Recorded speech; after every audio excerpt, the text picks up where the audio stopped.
At my wedding, my husband's family mocked my mother in front of 180 people. My mother-in-law pointed a manicured finger at the woman who raised me and said into the microphone, "That is not a mother. That is a mistake in a dress." My fiancé Desmond laughed. The guests laughed. I did not. I stood up, walked to the stage, and canceled the wedding right then and there. But I didn't stop at canceling the wedding. I realized that if they wanted to judge us by our bank accounts, I should play by their rules. The next morning, their world collapsed because they had no idea who I really was. Before I continue this story of absolute revenge, let me know where you are watching from in the comments below. Please hit subscribe and like this video to find out how one signature from me left my arrogant in-laws homeless. My name is Amara, and at 32 years old, I had spent the last 2 years playing a role. To the Vance family, I was just a simple administrative assistant at a mid-level firm, a lucky girl from the wrong side of the tracks who managed to snag their golden boy Desmond. They thought they were the royalty of Atlanta's black elite, a family built on old money and prestige. What they didn't know, and what I never felt the need to broadcast, was that I was actually the chief financial officer of Apex Holdings, one of the most aggressive debt acquisition firms in the country. I kept my career quiet because I wanted to be loved for me, not my portfolio. But standing in the ballroom of the St. Regis Hotel that Saturday evening, I realized that silence had been a terrible mistake. The venue was suffocatingly expensive. Crystal chandeliers dripped from the ceiling like frozen tears, casting a golden light on the flower arrangements that cost more than my mother's car. The air smelled of expensive perfume and judgment. I stood in my white Vera Wang gown, a dress I had paid for myself, watching the guests arrive. These were the movers and shakers of Atlanta politicians, doctors, and the social climbers that Genevieve, my mother-in-law, called friends. I felt a hand snake around my waist. It was Desmond, looking dashing in his tuxedo, flashing that winning smile that used to make my knees weak. "You look beautiful, babe," he whispered, kissing my cheek. "Try to relax. Mother went all out for this. Don't let her see you looking so tense." I forced a smile, but my stomach was in knots. I had been asking to see the seating chart for a week, and Genevieve had constantly dodged me, saying she was handling the logistics. Now, looking at the gilded frame by the entrance, I understood why. My eyes scanned the list of tables. Table 1 was the head table reserved for the Vance family parents and siblings. Table 2 through 10 were for their VIP guests. I kept looking for Viola, my mother. I finally found her name. Viola Davis. Table 19. My blood ran cold. I walked over to the diagram to confirm the location. Table 19 wasn't just in the back. It was tucked into the far corner, directly next to the swinging double doors of the service kitchen and the hallway leading to the restrooms. It was the worst seat in the house, a spot usually reserved for the photographer's assistant or the DJ's equipment. "Desmond," I said, my voice trembling with suppressed rage. "Why is my mother at table 19? Desmond didn't even look at the chart. He just shrugged, adjusting his cufflinks. "Oh, that. Mom thought it would be best. You know your mother, Amara. She is a simple woman. She gets overwhelmed easily. Mom didn't want her to feel uncomfortable sitting with the senator or the bank owners. She thought your mom would be happier where it is quieter." "Quieter," I repeated, staring at him. "It is next to the kitchen, Desmond. Waiters will be bumping into her chair all night. She is the mother of the bride. She belongs at table 1 with us." Desmond sighed, that condescending exhale he did whenever I challenged his family.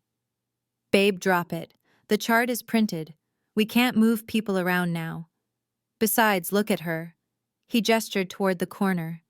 My mother Viola was already sitting there. She was wearing a simple navy blue dress she had bought from Macy's. It was elegant and modest, but compared to the sequins and designer labels filling the room, she looked plain. She was sitting with her hands folded in her lap, smiling politely at a busboy who was refilling her water glass. She looked small, she looked isolated, and she looked incredibly dignified despite the disrespect. She doesn't know which fork to use for the salad, Amara, Desmond whispered, leaning in close so no one else could hear. Mom is saving her from embarrassment. Just let it go. For me, today is about us. I looked at the man I was about to marry. For the first time, I didn't see the charming marketing executive. I saw a coward. I saw a man who would let his mother banish mine to the shadows just to keep up appearances. I wanted to scream, but the music swelled and the reception began. I swallowed my anger, telling myself I would fix this later. I would make it up to Mom. I walked to the head table, sat next to Desmond, and spent the next hour enduring the fake smiles of his family. Then came the toasts. Genevieve, my mother-in-law, sat like a queen at the center of the table, dripping in diamonds. But it was Ashley, Desmond's sister-in-law, who stood up first. Ashley was white, a former pageant queen married to Desmond's younger brother. She had spent the last 3 years trying to prove she was more Vance than the Vances, compensating for her outsider status by being the most vicious gatekeeper of their social circle. She tapped her champagne flute with a silver spoon. The room went silent. "Good evening, everyone," Ashley cooed, her voice dripping with artificial sweetness. She launched into a 5-minute speech about how wonderful the Vance family was, how lucky Amara was to be joining such a prestigious lineage. She didn't mention me by name, just referred to me as Desmond's new project. Then she turned her gaze toward the back of the room. "And we must acknowledge the guests who traveled so far to be here," Ashley said, her smile turning predatory. "Like Mrs. Viola. Where are you?" "Oh, there you are. Way back there." She pointed. Every head in the room turned to look at table 19. My mother froze, holding her fork halfway to her mouth. A spotlight, which I had not authorized, suddenly swung across the room and illuminated my mother, blinding her. "We just want to thank you," Ashley continued, her voice echoing through the surround sound speakers. "We know this world is quite an adjustment for you. Genevieve and I were just saying how brave you are to wear that. It is so quaint. It really reminds us all to stay humble and remember where we came from, even if some of us have moved much further up than others." A ripple of laughter went through the room. It wasn't loud, but it was distinct. It was the laughter of the elite mocking the poor. My mother lowered her head, her shoulders shaking slightly. "That is enough," I said, standing up. My chair scraped loudly against the floor. But Ashley wasn't done. She looked at Genevieve for approval. Genevieve stood up, taking the microphone from Ashley. The matriarch of the Vance family looked directly at me, then at my mother. The room went deadly silent, waiting for her benediction. "Sit down," Amara, Genevieve commanded. "We are just having fun. Ashley is right. We have to be honest. Look at her." Genevieve pointed a long, diamond-encrusted finger at my mother, who was now wiping a tear from her cheek. "You can put a servant in a palace." "But she is still a servant," Genevieve said, her voice projecting clear and cold. "We welcomed you, Amara, because Desmond insisted. But let's be clear about the stock you come from. That woman sitting by the bathroom? That is not a mother. That is a mistaken address." The room exploded with laughter.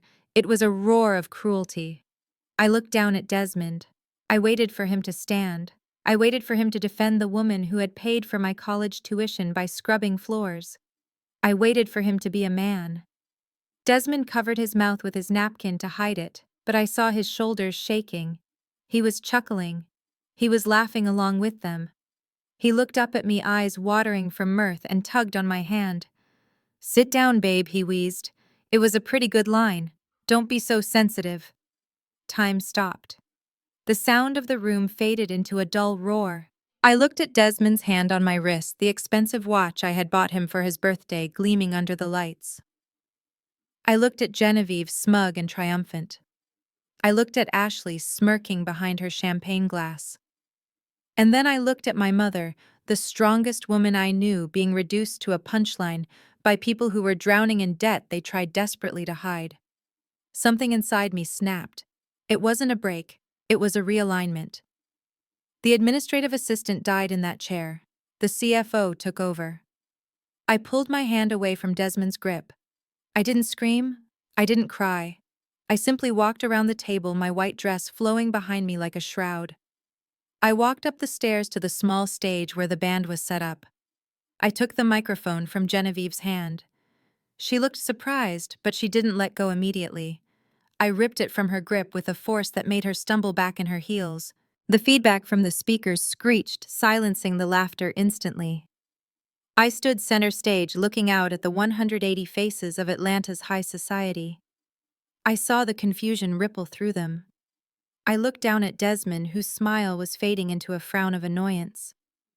I took a deep breath, and for the first time in 2 years, I spoke with my real voice.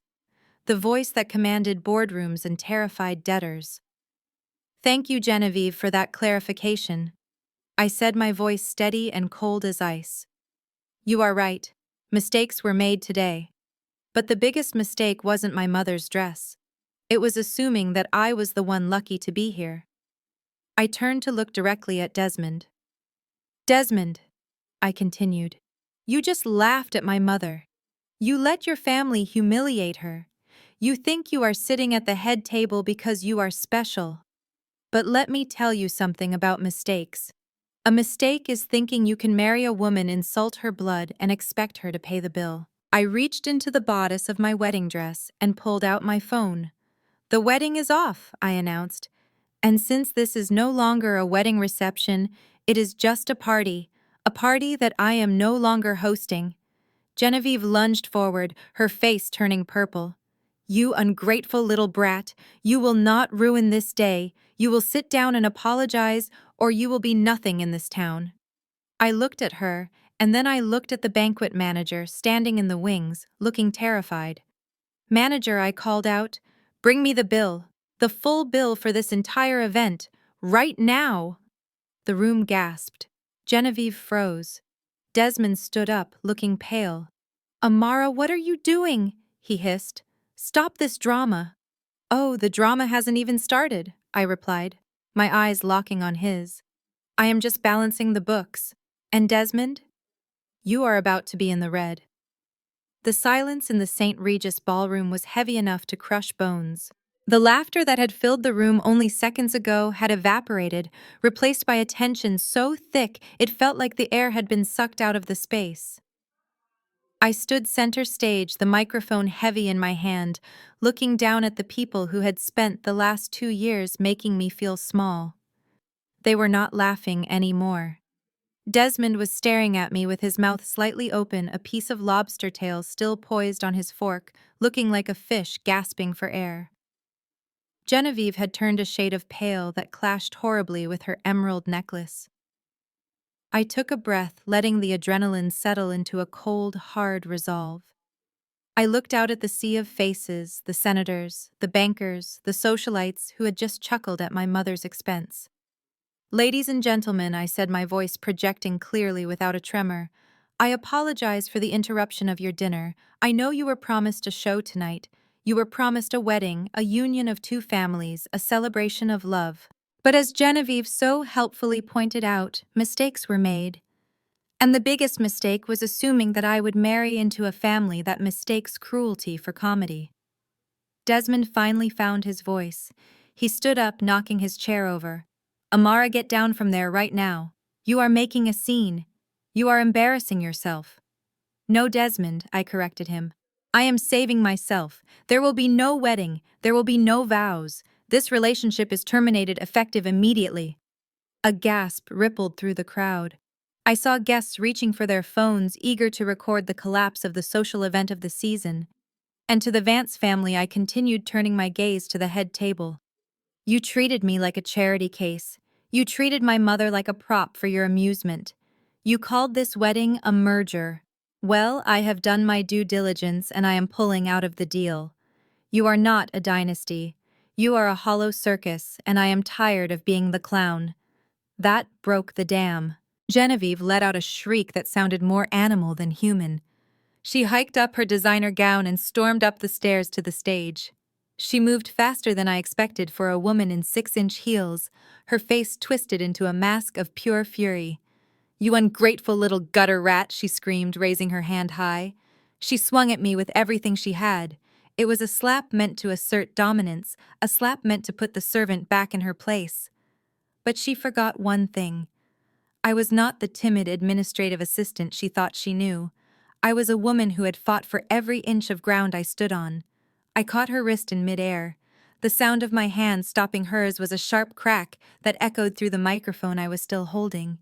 I gripped her wrist tight, feeling the fragile bones beneath her aging skin. Her eyes widened in shock. She tried to pull away, but I held fast. "Do not," I whispered, leaning in, so only she in the front row could hear, "ever raise your hand to me again. I am not your daughter-in-law.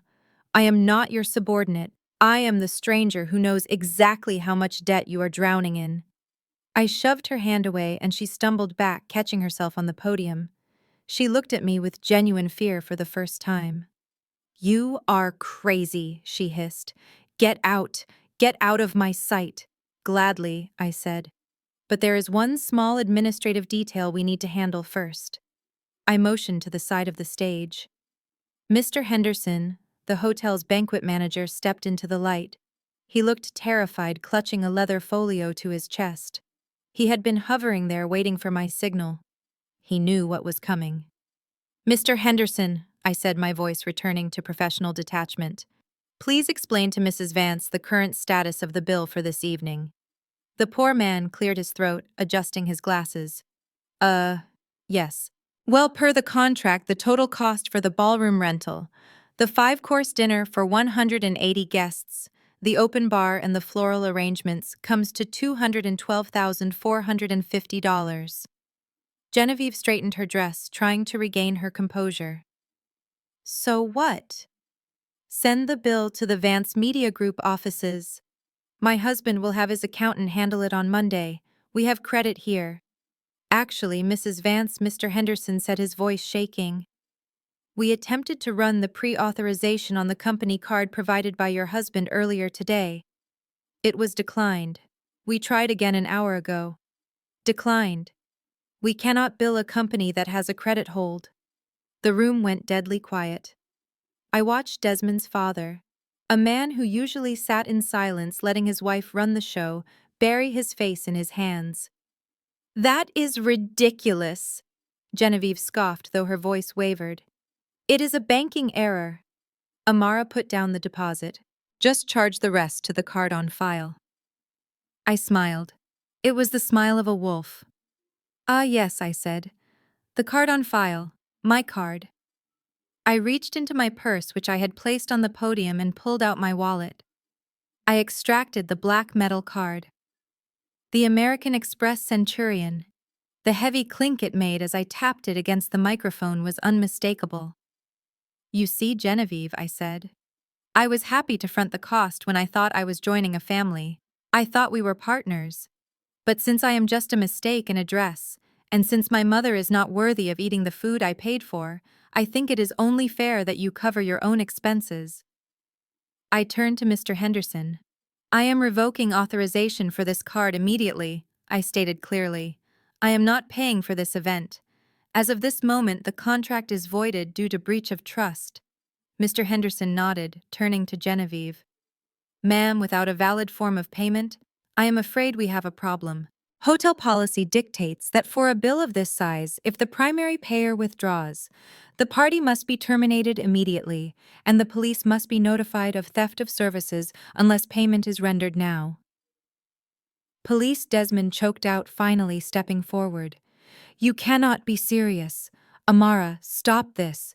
You are going to get my parents arrested. Over a joke." "Pay the bill." "Desmond," I said simply. "If you are as rich as you pretend to be, $200,000 should be pocket change. Pull out your wallet. Write a check. Save your family." Desmond looked at me, then at his mother, then at the floor. He didn't move. He couldn't move.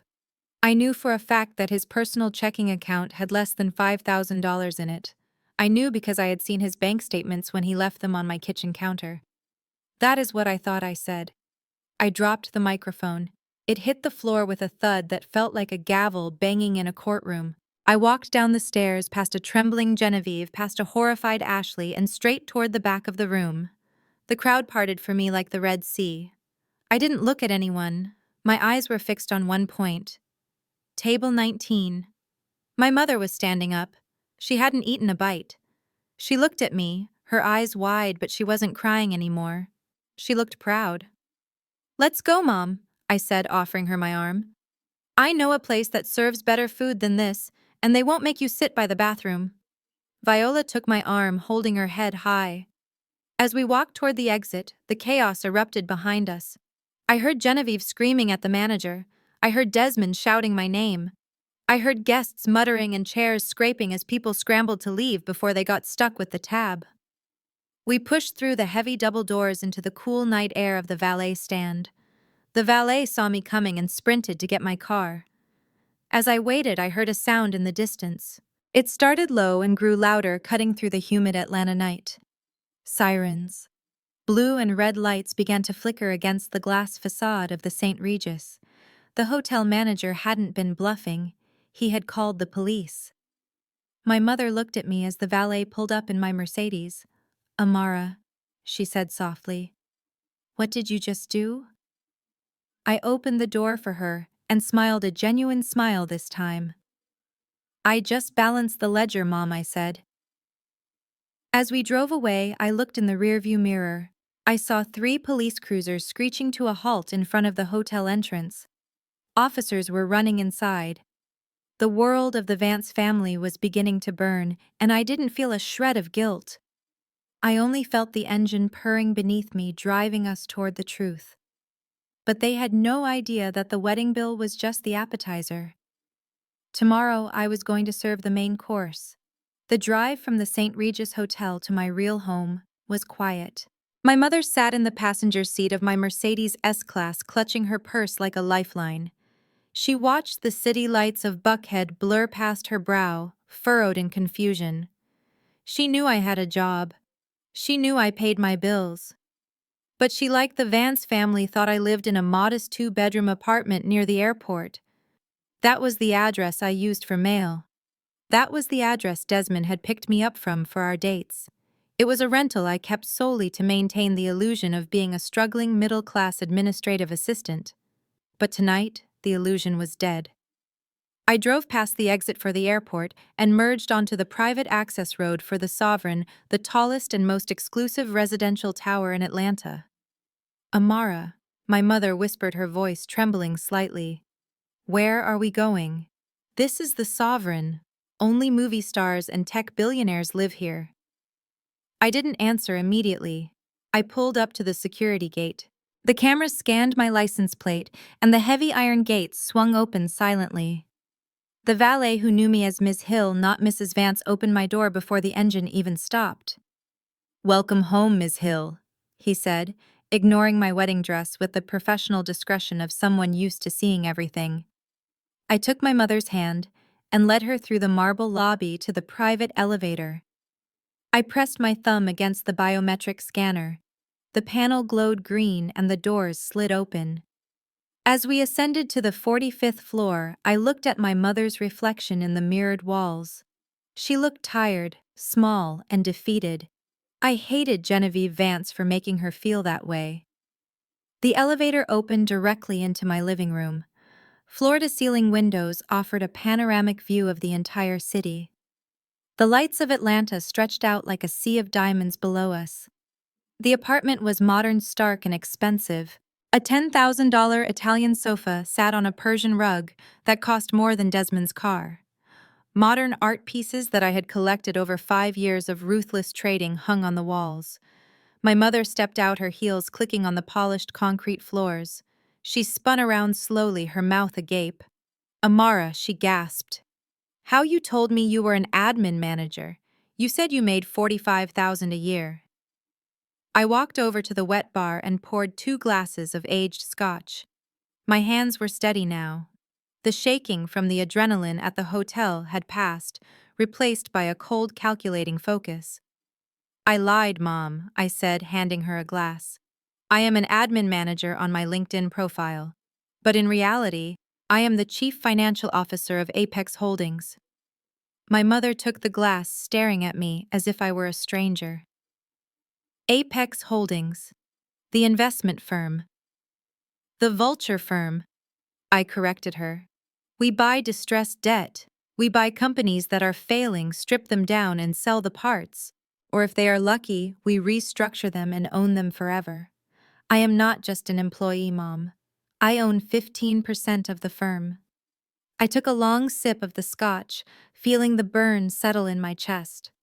I turned my back to the view and walked toward the double doors at the end of the hallway. Drink your drink, Mom. I have work to do. I pushed open the doors to my home office. This was my sanctuary. It looked nothing like a home. It looked like the bridge of a spaceship. 6 high-definition monitors were mounted in a semi-circle on a mahogany desk.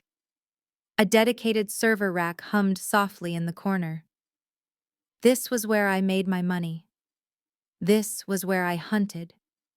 I sat down in my ergonomic chair, the wedding dress bunching up around me. It felt ridiculous now, this heavy white gown. It was a costume for a play that had been canceled. I reached behind me and unzipped it. I let the expensive fabric pool around my waist, sitting there in my corset and silk slip. I didn't care. I felt lighter. I woke the computer system with a touch. The screens flared to life, bathing the dark room in a cool blue glow. My fingers flew across the mechanical keyboard, typing in my secure credentials. Welcome, Director Hill. The system-synthesized voice greeted me. I didn't waste time. I opened the terminal for the credit bureau and the corporate registry. I typed in 3 words that made my heart hammer against my ribs. Vance Media Group. I had never looked them up before. Desmond had always been so vague about the family business, claiming private equity privacy, and I had respected that. I wanted to trust him. I wanted to believe that he loved me for me, and I loved him for him. I didn't want to know his finances because I didn't want him to know mine. But the truce was over. The screen populated with data. Charts, graphs, and lines of code cascaded down the center monitor. Red. Everything was red. I leaned closer, my eyes scanning the balance sheet. I let out a sharp, incredulous laugh. "Oh, Desmond," I whispered. "You are not rich. You are broke." The Vance family empire was a lie. The data showed a company in freefall. Their advertising revenue had dropped 40% in the last 2 years. Their operational costs were bloated by exorbitant salaries paid to family members.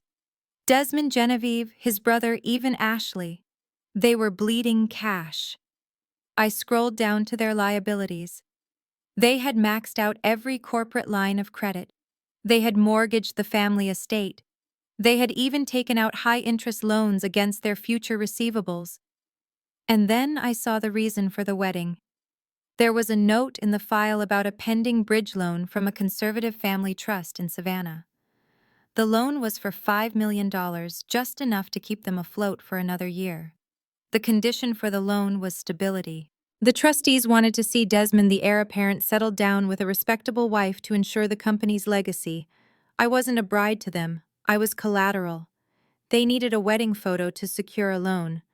But that wasn't the worst part. I brought up their debt maturity schedule. My eyes widened. They had a massive balloon payment of $15 million due. Date of maturity, tomorrow. Monday, May 12th. If they didn't pay $15 million by close of business tomorrow, they would default. They would lose everything. The company, the house, the cars, the reputation.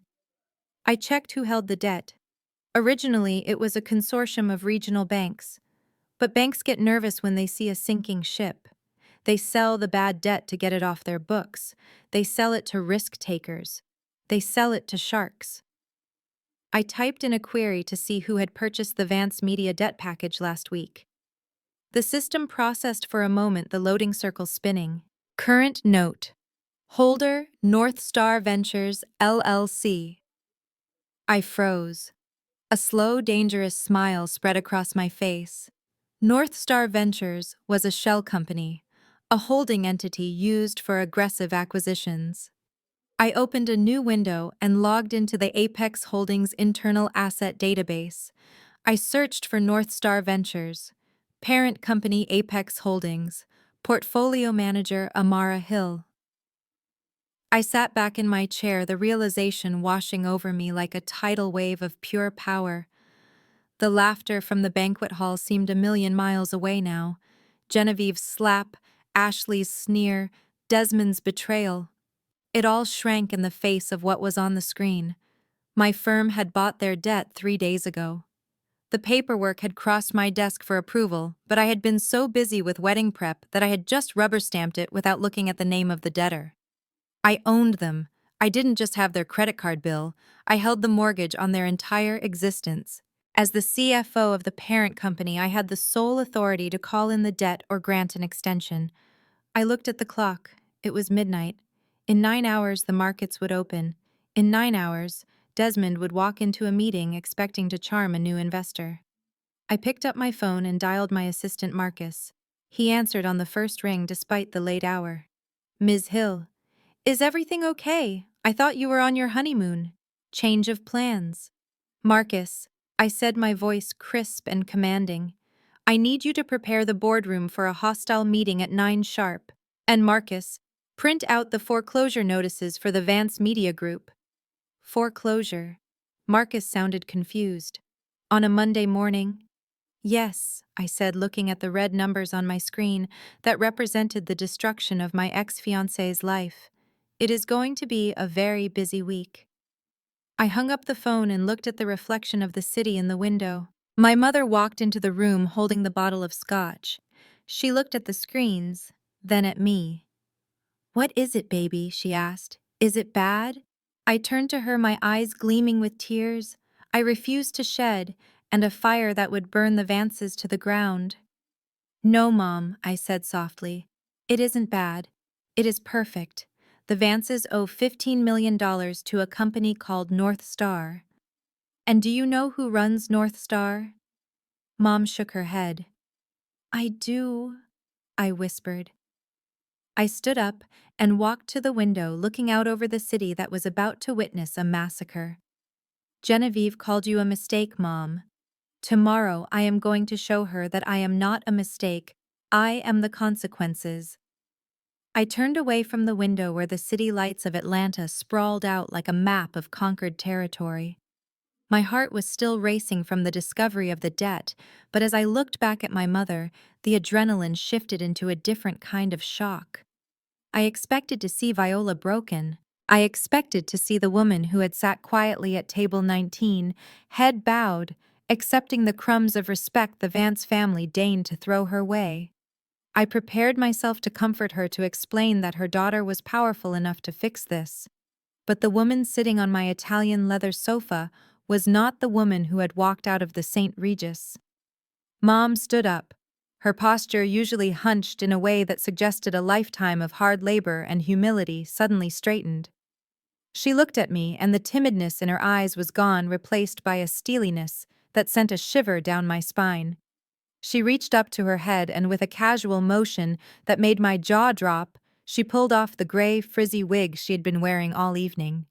Underneath her natural hair was braided in elegant silver-streaked cornrows that highlighted her high cheekbones. Next came the shoes. She kicked off the scuffed, sensible heels she had worn to the wedding, the ones Ashley had snickered at during the rehearsal dinner. She wiggled her toes into the plush carpet and let out a sigh of relief that sounded less like exhaustion and more like a warrior taking off armor after a battle. You know, Amara, she said, her voice dropping an octave. She no longer sounded like the simple countrywoman she played around Desmond. Her diction was crisp, authoritative, the voice of a woman who commanded rooms, not cleaned them. That Genevieve has a lot to say about taste for a woman whose entire net worth is tied up in leased cars and mortgaged property. I stared at her, my mouth slightly open. Mom, what are you doing? I asked. Why were you wearing that wig? Why did you let them talk to you like that? Viola walked over to the wet bar where I had left the bottle of scotch. She poured herself a glass neat and took a sip without wincing. She looked at the amber liquid, swirling it gently. I wanted to see who they really were, she said simply. You told me you were in love, Amara. You told me Desmond was a good man from a good family. But I know that money masks a lot of rot. So I decided to play the part they expected. The poor, uneducated mother from the South Side. I wanted to see if they would welcome me with kindness, or if they would treat me like dirt on their shoe.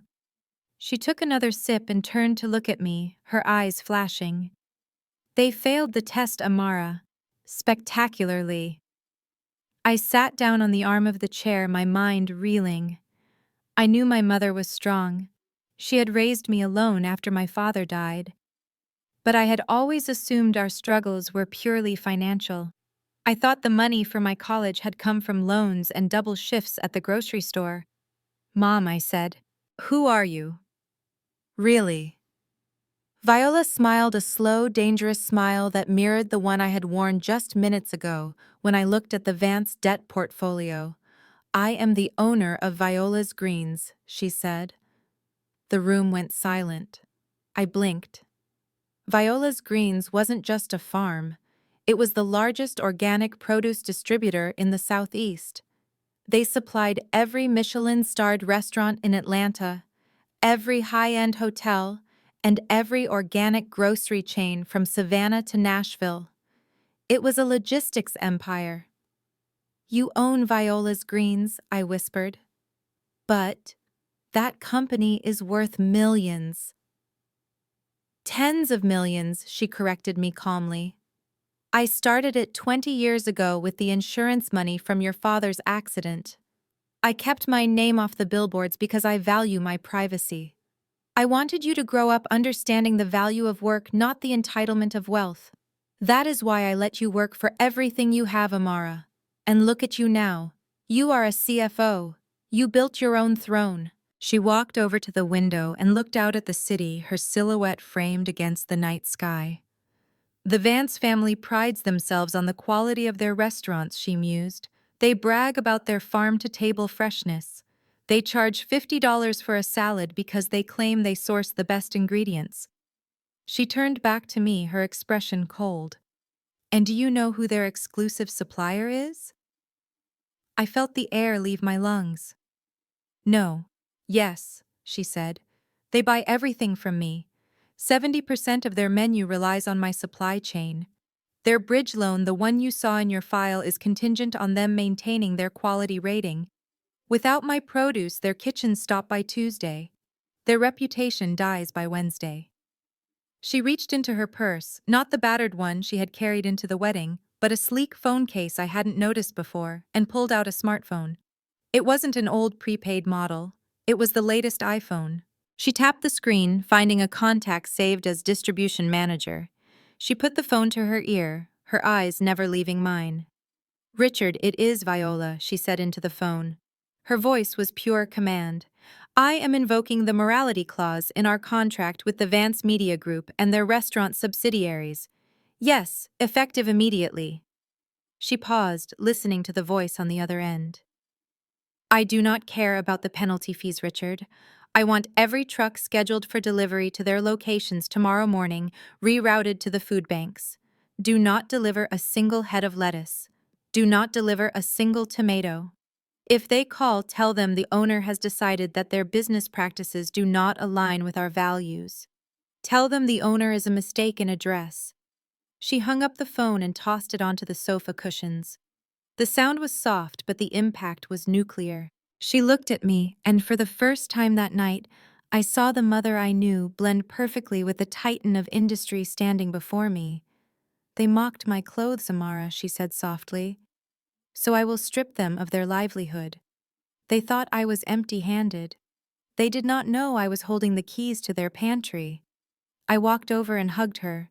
It wasn't a hug of comfort anymore. It was a hug of partnership. We were two lionesses standing on top of the world, watching the hyenas below unknowingly wait for their doom. I am sorry I didn't tell you sooner, she whispered into my hair. But I needed to know you could stand on your own 2 feet. Tonight, when you took that microphone, I have never been prouder. You didn't need my money to destroy them. You used your own brain. We stood there for a moment, basking in the shared power of our secrets, but the silence was broken by the vibration of my phone on the coffee table. I pulled away and picked it up. The screen lit up with the message. The name at the top made my stomach turn. Desmond. I unlocked the phone and read the text aloud, my voice dripping with disbelief. Amara, you are insane. My mother is having a panic attack. You ruined the most important night of our lives over a misunderstanding. You need to come back to the hotel right now, pay the bill, and apologize to everyone. If you don't fix this tonight, my father is going to sue you for defamation and breach of contract. Don't test me. This is your last chance to be a Vance. I looked at the message, then at my mother. The irony was so thick I could taste it. He was threatening me with a lawsuit when he couldn't even afford the data plan to send the text. He was offering me a chance to be a Vance when being a Vance was about to become a liability. Viola laughed a dry, humorless sound. He thinks he has leverage, she said. I typed a response, my fingers flying across the screen. I didn't send a paragraph. I didn't send an apology. I sent a single emoji, the waving hand. I looked at my mother. Get some sleep, Mom, I said. We have a big meeting in the morning. She raised an eyebrow. I smiled. Yes. I think the CFO of Apex Holdings needs to introduce the new majority shareholder to the board. If you are going to cut off their food supply, you might as well be in the room to watch them starve. As I turned off the lights in the living room, leaving only the glow of the city, I knew that the real wedding gift wasn't a blender or a toaster. It was this, the absolute synchronized destruction of a family that thought they were untouchable. Desmond wanted a wife who would stand by his side, while he was about to get a partner who would stand on his neck. And the best part was, he was going to walk into my office tomorrow morning thinking he was the one in charge. Sunday morning broke over Atlanta with a deceptive calm. From the 45th floor of the Sovereign, the city looked peaceful, bathed in a soft golden light that hid the chaos brewing in the digital world. I sat at my kitchen island, wrapped in a silk robe, watching the steam rise from my coffee cup. My mother was still asleep in the guest suite, exhausted from the emotional marathon of the previous night. I enjoyed the silence, knowing it was about to be shattered.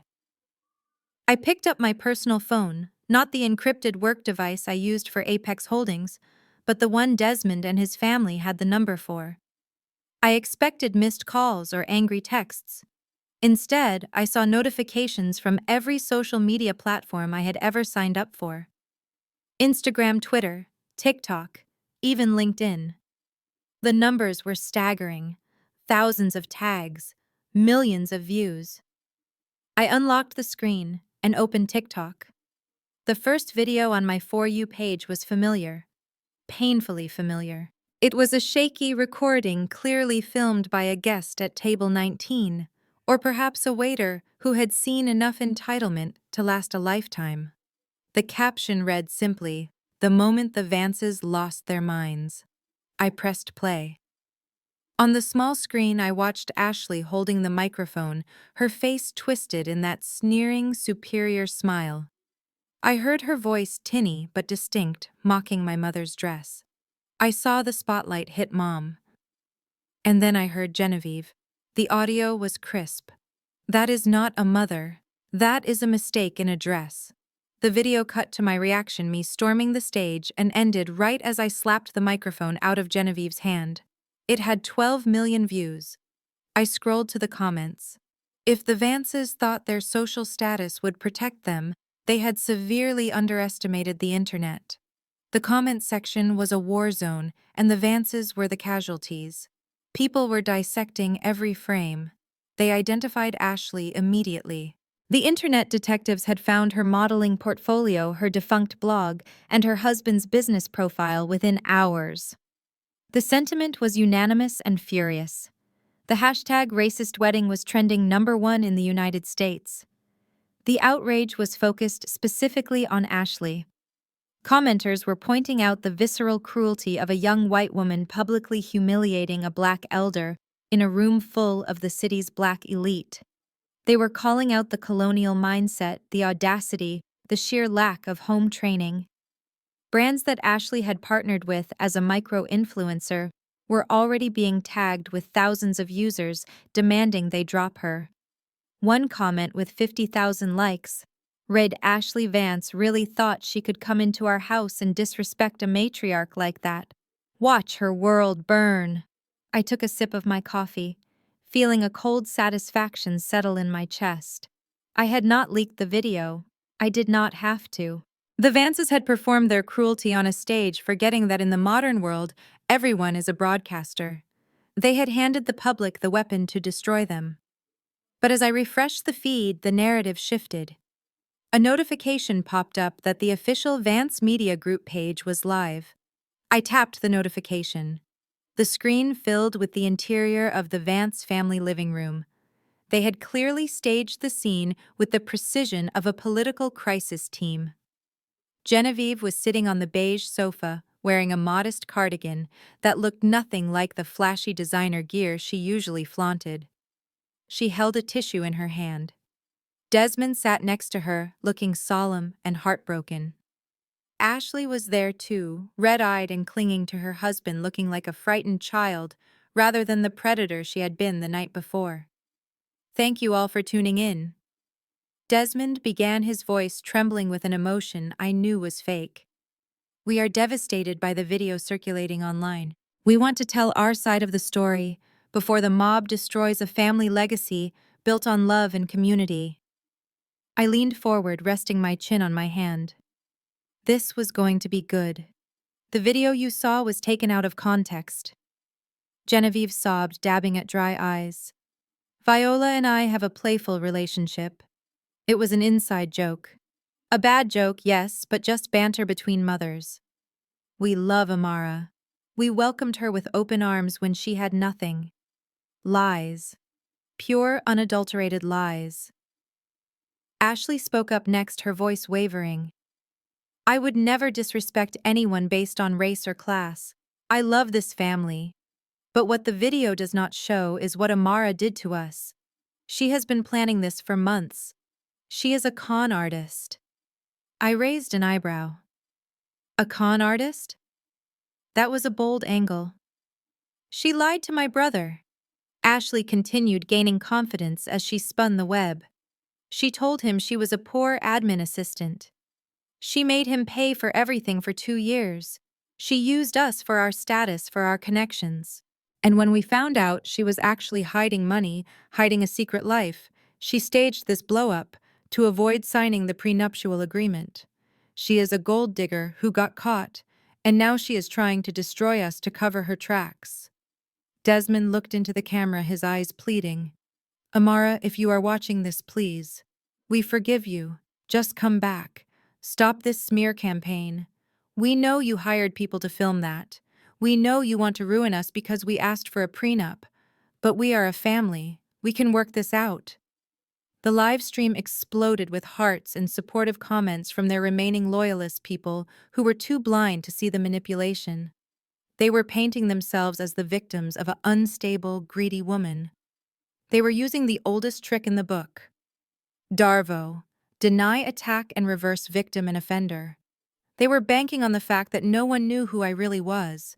They thought my silence was weakness. They thought that by labeling me a fraud, they could discredit anything I said in the future. I watched Desmond wipe a tear from his cheek, a tear that I knew was conjured up by the fear of poverty, not the pain of lost love. He looked pathetic. He looked like a man trying to put out a forest fire with a water pistol. They had just accused the chief financial officer of Apex Holdings of being a gold digger. They had accused the woman who owned their debt of being broke. I closed the app and set the phone down on the marble counter. The silence of the penthouse returned, but the energy had changed. Before, I was just going to foreclose on them. I was going to take their business and leave them to rebuild. But now they had attacked my character. They had dragged my name through the mud to save their own skins. They had tried to gaslight the world into believing that my mother deserved to be mocked. I stood up and walked to the window. The sun was fully up now, illuminating the city that was waking up to the scandal. I finished my coffee in one long swallow. They wanted to play the media game. They wanted to talk about secrets and hidden lives. They wanted to talk about who was conning who. "Fine," I said to the empty room. I walked over to my desk and opened my laptop. I didn't need to post a video. I didn't need to cry on camera. I had something much more powerful than a live stream. I had the truth documented in ledger lines and bank transfers. I pulled up a folder labeled Desmond Private. Inside were screenshots I had collected over the last 6 months. Not financial records this time, but photos, texts, receipts from hotels that I had not stayed in. While I had been working late to acquire their debt, Desmond had been busy acquiring a mistress, and not just any mistress, the maid of honor. I looked at the folder, then at the foreclosure documents my assistant had prepared.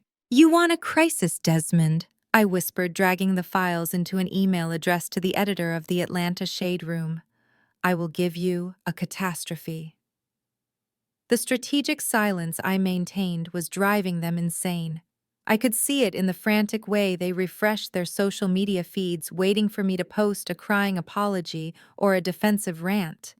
They wanted a public fight because in a screaming match they could drag me down to their level and beat me with experience. But I gave them nothing. No tweets, no status updates, no interviews. My silence was a vacuum, and they were suffocating in it. I sat in my home office, the cool air conditioning of the penthouse, a sharp contrast to the heat I was about to unleash. On my primary monitor, I had the draft email open. The subject line was simple: receipt regarding Desmond Vance. The recipient was the editor of the Atlanta Tea, the most vicious and widely read gossip blog in the city. I did not need to write a long story. The attachments spoke for themselves. I dragged and dropped the folder I had named the betrayal. Inside were 27 screenshots and 5 photos. They were not vague. They were high definition. There was Desmond kissing a woman in a hotel elevator 3 weeks ago. There was a text thread where he mocked my financial status to her. And the kicker was the identity of the woman. It was not just a random stranger. It was Chantel, my maid of honor. The woman who had helped me pick out my dress. The woman who had stood next to me at the altar rehearsal, smiling while knowing she was sleeping with the groom. I clicked send. It took exactly 14 minutes for the internet to catch fire. I refreshed the blog's homepage. The headline screamed across the screen in bold red letters. Exclusive. Vance heir exposed. Cheating scandal rocks the racist wedding. The article did not just post the photos, it dissected them. It laid out the timeline, showing that while I was working overtime to pay for the wedding deposits, Desmond was using the company card to book suites at the W Hotel for Chantel. The public sentiment, which had already turned against the Vances because of the racism, now curdled into pure hatred. If there is one thing the internet hates more than a racist, it is a cheater who plays the victim. The comments on their earlier livestream video, the one where they called me a gold digger, turned vicious instantly. Users were reposting the screenshots of Desmond's texts, where he called me boring and cheap. They were tagging Chantel, who had frantically deleted her Instagram account 5 minutes ago, but screenshots live forever. I leaned back in my chair watching the carnage. This was the second strike. The first was their reputation. This second one was their character. And the third, which was happening simultaneously in boardrooms across the city, was their wallet. I opened a side monitor to view the stock ticker and news alerts for Vance Media Group partners. It was a bloodbath. The investors who had been on the fence, the ones Genevieve was desperately trying to woo with her fake apology video, were now running for the exits. No serious venture capital firm wants to be associated with a family that is trending for racism and infidelity in the same 24-hour cycle. I saw an alert from the bank that held their operating accounts. A freeze had been placed on their assets due to suspicious activity and potential breach of morality clauses in their lending agreements. I closed my eyes and imagined the scene inside the Vance mansion. It wasn't hard to picture. Genevieve would be pacing the Persian rugs she could no longer afford to clean, screaming at Desmond. She would be realizing that her plan to paint me as the villain had backfired because villains don't usually have proof that the hero is a lying adulterer. My phone buzzed. Phone. It wasn't a text this time. It was a notification from my security system. Motion detected at the front door. I frowned. The security at the Sovereign was impenetrable. No one could get to my penthouse floor without biometric clearance. Then I realized the alert wasn't coming from here. It was coming from the decoy apartment. The run-down two-bedroom unit in College Park that I still rented for $1,200 a month just to maintain my cover story. I had installed a Ring camera there months ago, mostly to check for package thefts, but today it was my window into Desmond's desperation. I pulled up the live feed on my iPad. There he was, Desmond Vance. He looked nothing like the polished prince from the wedding. His designer shirt was wrinkled and sweat-stained at the armpits. His hair was disheveled. He was pounding on the peeling green paint of the apartment door, looking over his shoulder, as if he expected paparazzi to jump out of the bushes. "Amara, open the door. I know you are in there." He kicked the bottom of the door. The sound was tinny and hollow through the camera's microphone. "Amara, please. You have to stop this. My dad is having chest pains. The investors are pulling out. Just come out and we can talk. I will give you whatever you want. I will sign the papers. Just tell them it was a misunderstanding. Tell them the photos are fake." I watched him plead with a piece of wood. It was pathetic. He really thought I was inside sitting on a second-hand couch crying over him. He thought he could charm or bully me into submission one last time. He had no idea that I was 10 miles away, sitting on Italian leather, drinking imported sparkling water, and preparing to take his company from him legally and permanently. He pulled out his phone and dialed my number again. My phone on the desk lit up. I let it ring. On the screen, I saw a neighbor from the apartment complex open their door. It was Mrs. Higgins, an elderly woman who used to bake me cookies when I stopped by to check the mail. She stepped out in her housecoat, holding a broom. "Boy, get away from that door," Mrs. Higgins yelled. "Amara isn't home, and even if she was, she doesn't want to talk to a man who yells like a fool." Desmond spun around looking wild. "You don't understand. She is ruining my life. She has to be here. This is where she lives." Mrs. Higgins laughed, a sound that crackled through the speaker. "She lives here, honey. Amara hasn't slept here in 2 years. She just picks up her mail. You don't know much about your own woman, do you? Now get before I call the police." Desmond looked at the door one last time, defeated. He slumped against the railing of the walkway. I zoomed in on his face. The arrogance was gone. In its place was pure terror. He was realizing that he didn't know me at all. He didn't know where I lived. He didn't know my money. He didn't know my heart. And most importantly, he didn't know that while he was banging on a wooden door in College Park, I was in a glass tower in Buckhead, printing out the agenda for a meeting that would end his career. I tapped the microphone button on the app. I could speak through the doorbell camera. The temptation was strong. I wanted to tell him to go home and pack a box. I wanted to tell him that his mother's house was next on my list. But I stopped myself. No. That would be mercy. That would give him a warning. And I was done giving the Vance family warnings. I closed the app and turned off the iPad. Let him sweat in the humid Georgia heat. Let him drive back to his mother empty-handed. Let them spend one more night thinking they could spin this, thinking they could find a loophole. Because tomorrow morning at 9 o'clock, they were walking into the lion's den. And unlike Daniel in the Bible, God was not going to shut the lion's mouth. I picked up the black folder on my desk. Inside were the acquisition papers for Vance Media Group. I ran my finger over the signature line where I would sign as the new owner. "Go home, Desmond," I whispered to the empty room. "Get a good night's sleep. You are going to need it, because tomorrow you are not negotiating with your fiancé. You are negotiating with the shark who just smelled blood in the water." I watched Desmond on the screen of my iPad slumped against the peeling doorframe of the decoy apartment. He looked defeated, small, and desperate. But I knew better. I knew that beneath that pathetic exterior lay a reservoir of arrogance that was only temporarily drained. All he needed was a drop of hope, a single sign of weakness from me, and he would swell back up into the monster who had laughed at my mother. It was time to give him that hope. It was time to bait the trap. I picked up my phone and dialed his number. On the surveillance feed, I saw him scramble for his phone, nearly dropping it in his haste. He answered on the first ring, his voice breathless and frantic. Amara. Amara. Where are you? I am at your apartment. Your neighbor is crazy. Open the door right now. I took a deep breath, channeling every ounce of fear and insecurity I had felt in the early days of our relationship. I let my voice tremble, pitching it higher, breathless with fake anxiety. Desmond. I sobbed into the receiver. I am not there. I am driving. I saw the news. I saw the blogs.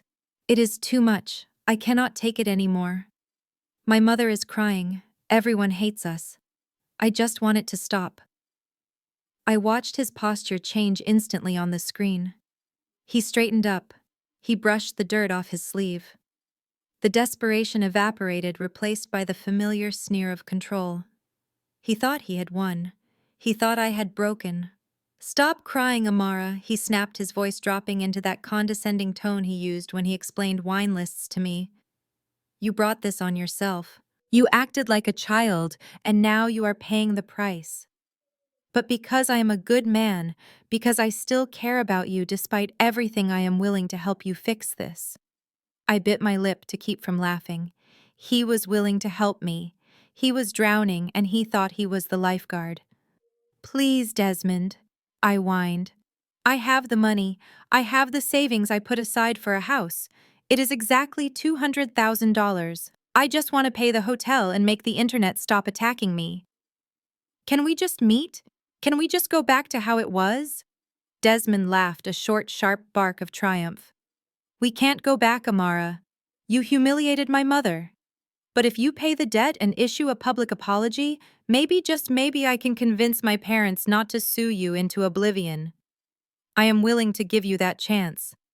He paused, and I could practically hear the gears turning in his head. He needed that money. He needed it to show his parents he was a fixer. But more than that, he needed to feel superior. He needed to drag me into his world and make me feel small one last time. Meet me tomorrow morning, he commanded. 9 o'clock sharp. Okay, I whispered. Where the coffee shop on Main?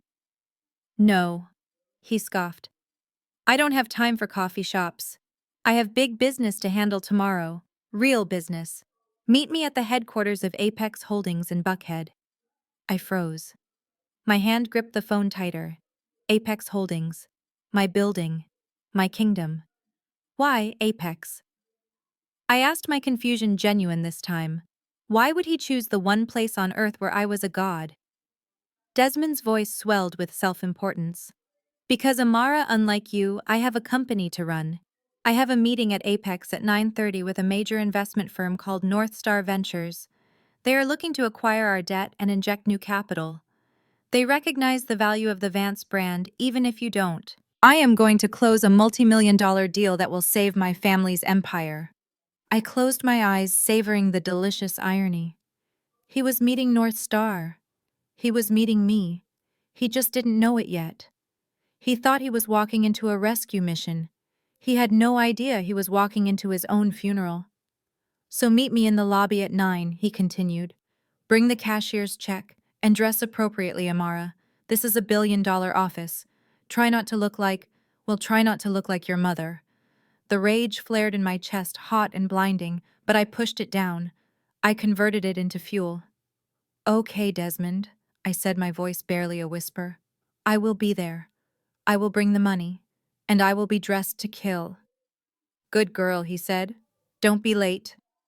The line went dead. I looked at the iPad one last time. Desmond was walking away from the apartment door, a bounce in his step. He looked like a man who had just conquered the world.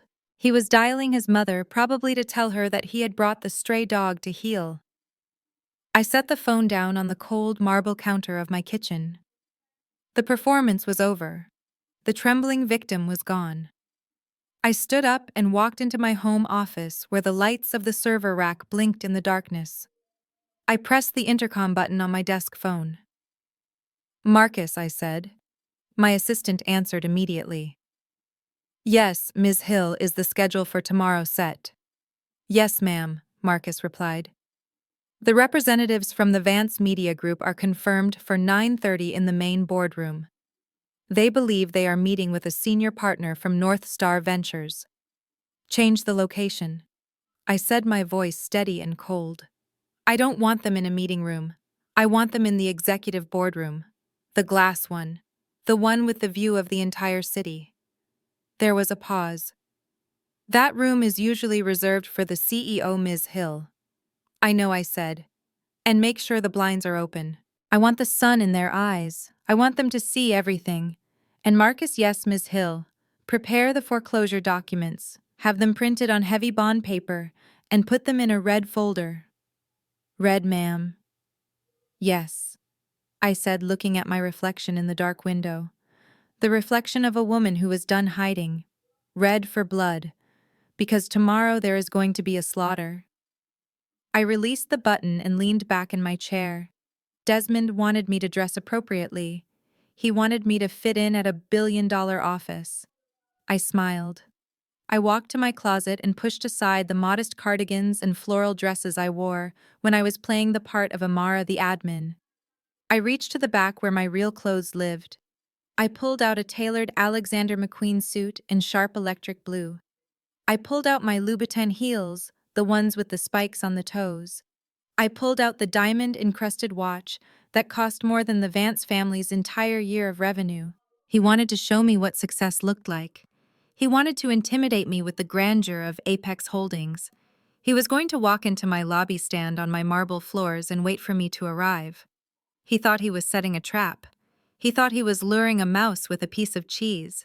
He didn't realize that the mouse was actually a viper, and he had just invited it into his bed. Sleep tight, Desmond, I whispered.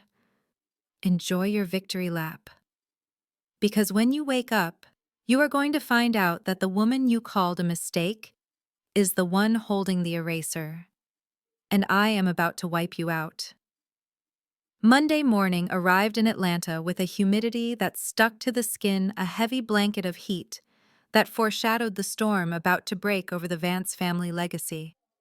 While I was in my penthouse adjusting the lapels of my electric blue Alexander McQueen suit, Genevieve Vance was waking up in her colonial mansion, convinced that she could still spin the narrative. She believed that Monday was a fresh start, a chance to use her connections and her charm to erase the disaster of the weekend. She had no idea that her world had already stopped turning. She just hadn't felt the gravity shift yet. The first domino fell at 6 in the morning at the flagship location of Vance Bistro in Midtown. It was their crown jewel, a restaurant that prided itself on farm-to-table Southern cuisine. The executive chef Marco unlocked the back door to receive the daily delivery of fresh produce. Usually, by 6:15, the alleyway would be bustling with drivers unloading crates of organic kale, heirloom tomatoes, and artisan vegetables. But today the alley was silent. There were no trucks. There were no crates. There was only the hum of the city waking up and the buzz of flies near the empty dumpster. Marco waited 10 minutes, then 20. By 6:45, panic began to set in. A restaurant without food is just a room with tables.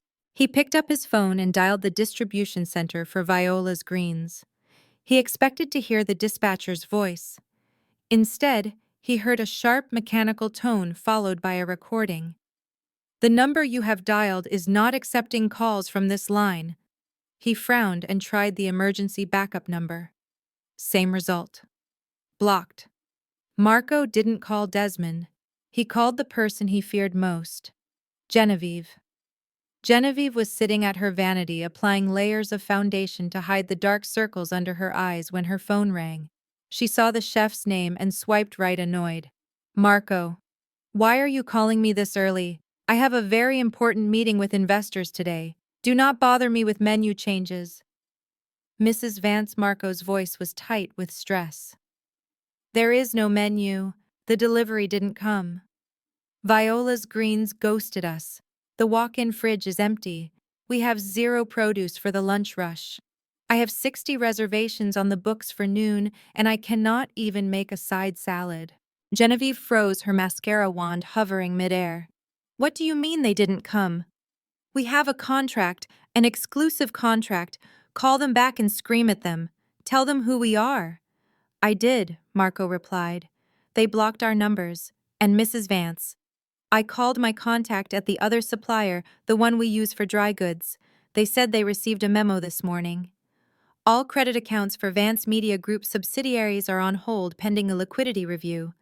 They are not sending the flour or the oil either. We are dead in the water." The phone slipped from Genevieve's hand and clattered onto the glass top of her vanity. Viola's Greens. The name echoed in her mind. For 20 years she had signed checks to that company, never once connecting the dots. She had mocked a woman named Viola to her face on Saturday night, calling her a mistake, and on Monday morning that mistake had just cut off the oxygen to her family's business. "It is a glitch," she whispered to herself, her hands shaking as she picked up the phone. "It has to be a computer error. I will fix this after the meeting. Once we get the check from North Star, I will buy a new supplier. I will buy a whole farm if I have to." But the chaos was not confined to the restaurant. Across town in the trendy district of Buckhead, Ashley Vance was trying to maintain her own illusion of normalcy. She had put on oversized sunglasses to hide her swollen eyes and a wide-brimmed hat to obscure her face, hoping to avoid recognition after the viral humiliation of the weekend. She walked into her favorite coffee shop, needing a double shot of espresso to numb the headache that had been pounding since Saturday. She noticed the barista whispering to a coworker as she approached the counter. She saw the side-eye glances from the customers in line. They recognized her. She was the girl from the video. She was the racist sister-in-law. Ashley lifted her chin, channeling the arrogance she had learned from Genevieve. She ordered her oat milk latte with extra foam, tapping her acrylic nails on the counter impatiently. "That will be $7.50, the barista said, not making eye contact. Ashley pulled out her platinum credit card, the one linked to the family's corporate expense account. She tapped it against the reader with a flourish.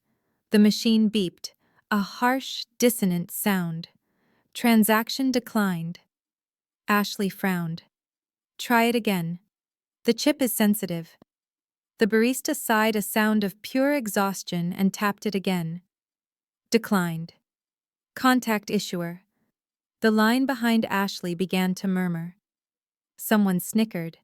Ashley felt the heat rising in her cheeks. She dug into her purse and pulled out her personal debit card. This one was linked to the joint account she shared with her husband, Desmond's brother. Surely that was safe. She inserted the card. Declined. Insufficient funds. The barista looked at her, and this time there was a smirk playing on his lips. "Do you have cash, ma'am? Or maybe you want to call your mother-in-law to fix it?" The customer behind her laughed out loud. Ashley snatched her cards back, her hands trembling violently. She checked her banking app on her phone. The screen loaded, and her heart stopped. The balance was 0. Beside the number was a red notification. Account frozen by creditor order. She didn't wait for her coffee. She turned and ran out of the shop, the sound of laughter chasing her onto the street. She scrambled into her Range Rover and called Genevieve, sobbing so hard she could barely speak. "Genevieve," she gasped. "My cards. They are dead. They took the money. They took everything. I cannot even buy coffee." Genevieve was already in the car with Desmond, speeding toward the Apex Holdings tower. She put Ashley on speakerphone. "Stop crying, Ashley," Genevieve snapped, though her own heart was hammering against her ribs like a trapped bird. "It is Amara. It has to be. She is doing this to spook us. She probably reported the cards as stolen to mess with us. It is just a petty game." "But Mom," Desmond said from the driver's seat, his knuckles white on the steering wheel. "The chef called me too. The restaurant is closed. We are losing $10,000 an hour. If the investors find out we are non-operational, the deal is off." Genevieve reached over and grabbed Desmond's arm, her nails digging into his suit jacket. "Listen to me," she hissed. "The investors will not find out. We are going to walk into that meeting at Apex Holdings, and we are going to sign that deal with North Star Ventures. We are going to get $5 million in capital today. Do you hear me today? She looked out the window at the passing skyline of Atlanta, the city she thought she owned. Amara thinks she can play hardball. Genevieve continued, her voice dripping with venom. She is just an admin assistant with a grudge and a hacker friend. She does not understand how high finance works. We are Vances. We are untouchable. Desmond pulled the car up to the valet stand of the Apex Tower. The building loomed over them, a monolith of glass and steel reflecting the morning sun. It looked impenetrable. It looked powerful. Genevieve checked her reflection in the visor mirror one last time. She applied a fresh coat of red lipstick, masking the fear with a painted smile. We go up there, we charm the North Star representative, and we save the company, she commanded. And once the ink is dry, once the money is in our account, I am going to destroy Amara. I will sue her for every penny she has. I will make sure she never works in this town again. She opened the car door and stepped onto the pavement, her heels clicking with purpose. Let's go get our money, Desmond. They walked into the lobby, heads held high, marching toward the elevator that would take them to the 45th floor. They believed they were ascending to their salvation. They had no idea they were walking straight into the slaughterhouse, and the butcher was already sharpening her knife. The lobby of the Apex Holdings Tower was designed to intimidate. It was a cathedral of glass and steel with ceilings that soared 3 stories high and floors made of imported Italian marble that echoed with the footsteps of the powerful. The air was kept at a crisp 68 degrees a temperature that discouraged loitering and encouraged efficiency. I stood near the center of the room, positioned perfectly between the main entrance and the private executive elevators. I was not hiding today. I was not blending in. I was wearing the electric blue Alexander McQueen suit I had pulled from the back of my closet the night before. My hair was pulled back in a severe, sleek bun, and on my wrist the diamond watch Desmond had never seen caught the morning light. I checked the time. 9:29. Right on schedule. Through the revolving glass doors I saw them approach. The Vance family arrived not like a business delegation, but like a desperate army trying to maintain formation. Genevieve led the charge. She was wearing a Chanel suit that I knew was at least 5 years old, accessorized with a string of pearls intended to project old money stability. But up close I could see the cracks in the porcelain. Her makeup was applied a little too heavily, trying to cover the sleepless night caused by empty pantries and frozen bank accounts. Desmond walked half a step behind her, clutching a leather briefcase that I knew contained absolutely nothing of value. Ashley brought up the rear, wearing oversized sunglasses indoors, nervously clutching her designer handbag as if she expected someone to snatch it. They pushed through the doors, bringing a gust of humid Atlanta air with them before the climate control swallowed it. They looked out of place. In a building filled with sharks in tailored suits, the Vances looked like decorative fish that had flopped out of their tank. Ashley was the first to spot me. She stopped dead in her tracks, her heels screeching slightly on the marble. She nudged Genevieve, pointing a manicured finger in my direction. "Oh my God," Ashley hissed, her voice carrying across the quiet lobby. "Look who decided to show up." Genevieve stopped and turned. Her eyes scanned me from head to toe. For a fleeting second, I saw confusion. She didn't recognize the suit. She didn't recognize the posture. She was used to seeing Amara, the admin, the girl who wore sensible flats and polyester blends. But the cognitive dissonance was too much for her arrogance to process. She immediately defaulted to her standard narrative. "Well," Genevieve said loud enough for the reception staff to hear, "I see someone came to her senses." They walked toward me. I didn't move. I stood my ground, my hands clasped loosely in front of me, my expression unreadable. Desmond stepped forward, a smirk plastering itself onto his face. The fear I had seen on the Ring camera the night before was gone, replaced by the false confidence of a man who thinks he is about to sign a multi-million-dollar deal. "You are early, Amara," Desmond said, looking me up and down. "And you certainly dressed up. I told you to look appropriate, but I didn't think you would rent a costume. Who are you trying to be, a CEO?" Ashley laughed a shrill grating sound. She took a step closer, invading my personal space. She is not trying to be a CEO. Desmond Ashley sneered. Look at her. She is standing by the reception desk. She is probably here to beg for a job. What is it, Amara? Are you applying for the janitorial staff? Or maybe you are hoping to be the coffee girl for the meeting we are about to have. I looked at Ashley. I looked at the dark circles under her eyes that the sunglasses couldn't hide. I am here for the meeting, Ashley, I said calmly. Genevieve scoffed, waving her hand dismissively. Don't be ridiculous. This meeting is for serious investors only. It is with North Star Ventures. We are talking about millions of dollars, Amara. Not the pennies you are used to counting. Desmond checked his watch, ignoring me to address his mother. Mom, we have a few minutes before the partners come down to get us. I need to review the pitch one last time. He turned back to me, snapping his fingers near my face to get my attention. Amara, since you are here and you clearly want to be useful, go make yourself busy. Go over to the cafe corner and get my mother a glass of fresh orange juice. No pulp, and get me a double espresso. If you do it quickly and don't spill anything, maybe I will let you sit in the corner of the room and watch how real business is done. It might be educational for you.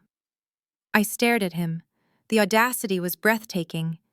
He was standing in my building about to meet with my company to beg for my money, and he was ordering me to fetch juice like a servant.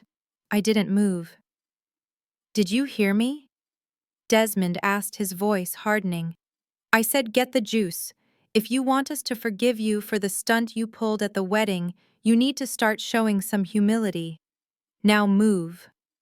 The lobby was silent. The receptionists behind the desk were watching with wide eyes. They knew who I was. They were terrified to breathe. I looked Desmond dead in the eye. I am not getting you juice, Desmond. I said, my voice low and even. And I am not sitting in the corner. Genevieve stepped in her face, flushing with anger. Listen to me, you insolent little girl. We are the guests of honor here. We are about to save our company. You are nothing. You are a mistake in a dress. Remember? Now either get the juice or get out of our sight before I call security and have you thrown out. Security, I repeated. You want to call security? Yes, she hissed. I will have them drag you out by your hair. I smiled. It was a small, cold smile. The sound of the private executive elevator chiming interrupted us. It was a distinct tone, deeper and richer than the public elevators. The heavy brass doors slid open smoothly. The Vances turned to look, expecting I assumed their savior from North Star Ventures.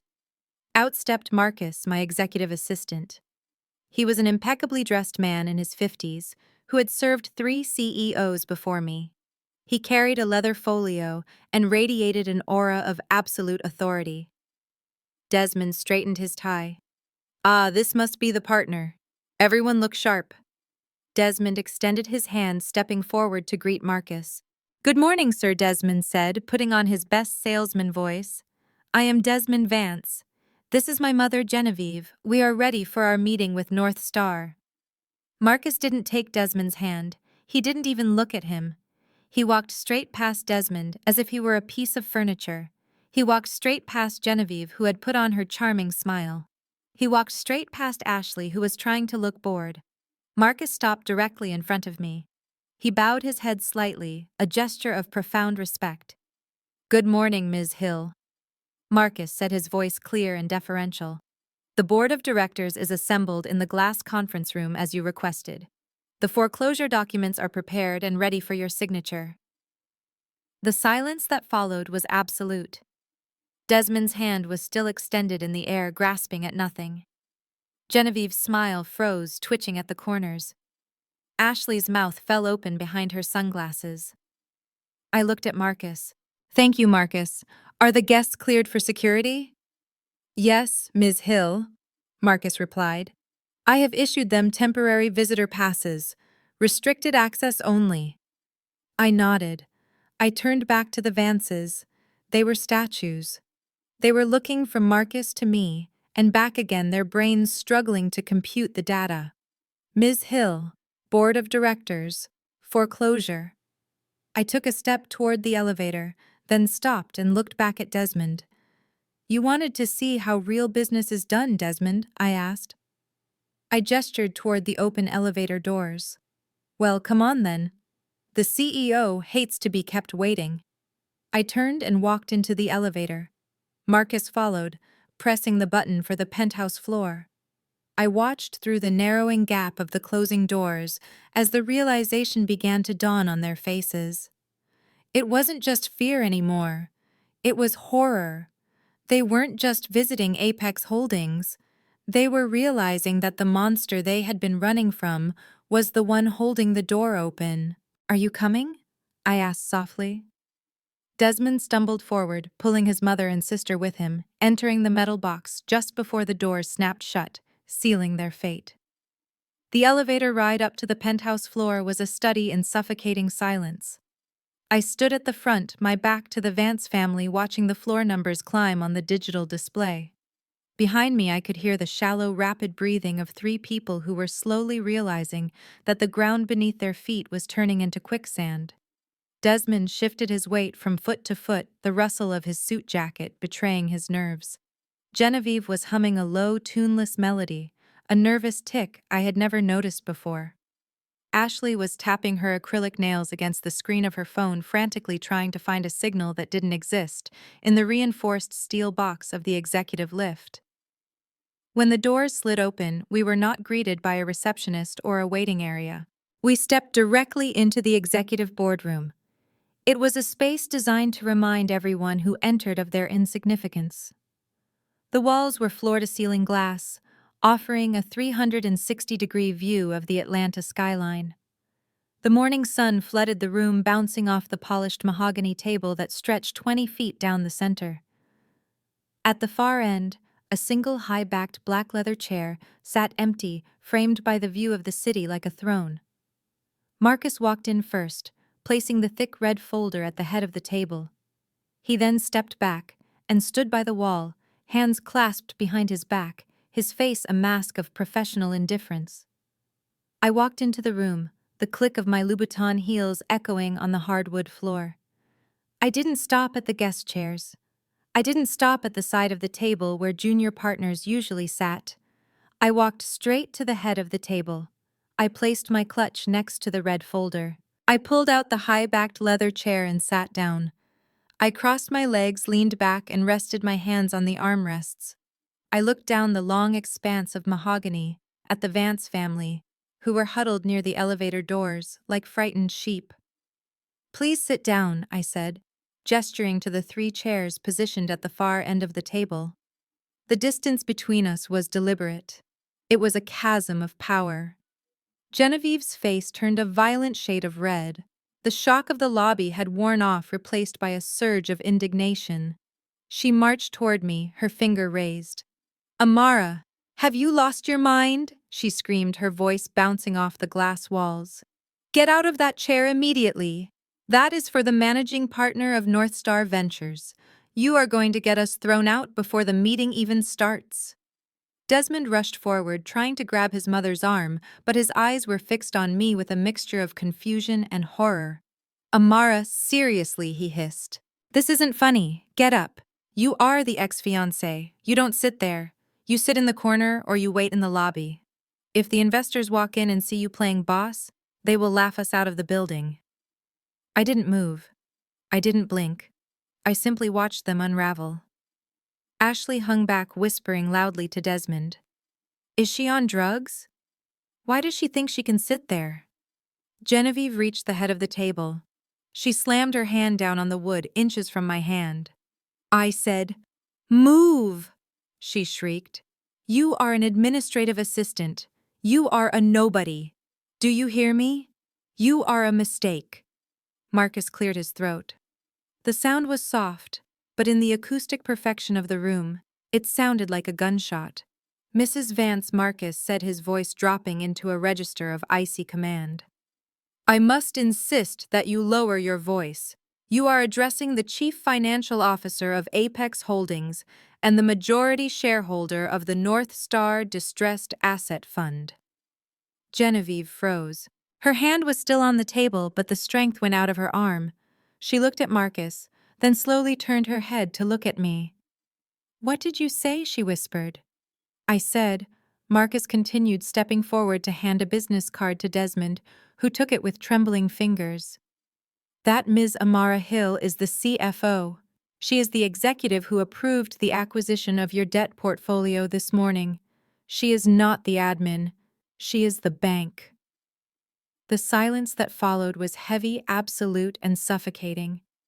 I watched Desmond look at the business card. I watched his eyes scan the embossed title. I watched his knees buckle slightly, forcing him to grip the back of a chair for support. "No," Desmond stammered. "That is impossible. I have seen her pay stubs. I have seen her apartment. She makes $45,000 a year. She drives a Honda. I rented the Honda, Desmond," I said, speaking for the first time since I sat down. "And the pay stubs Photoshop is a wonderful tool. I wanted to see if you loved me or if you were just looking for a wife to secure your loan. I got my answer on Saturday night." I reached out and opened the red folder. I pulled out a stack of documents, the paper crisp and heavy. "Let's skip the pleasantries," I said, my voice hardening into the tone I used to negotiate hostile takeovers. "You came here today expecting a meeting with North Star Ventures to secure a $5 million bridge loan. You were hoping to use that money to pay off your balloon note that matures today at 5 p.m. Genevieve stumbled back, falling into one of the guest chairs. She looked as if she was having a stroke. Her mouth opened and closed, but no sound came out. However, I continued flipping a page. "North Star Ventures is a subsidiary of Apex, and as of 9 a.m. this morning, I personally executed the buy order for your debt from the regional banks. I own your mortgage. I own your equipment leases. I own the trademark to the Vance Media name." I looked at Desmond. He was pale, sweat beading on his forehead. "So, Desmond," I said, "I am not here to give you a loan. I am here to collect. You owe me $15 million. Do you have it?" Desmond swallowed hard. "Amara, please. You can't do this. We are family, or we were going to be. You can't just destroy us because of a bad wedding toast. We can work this out. I can explain the Chantel thing." I laughed.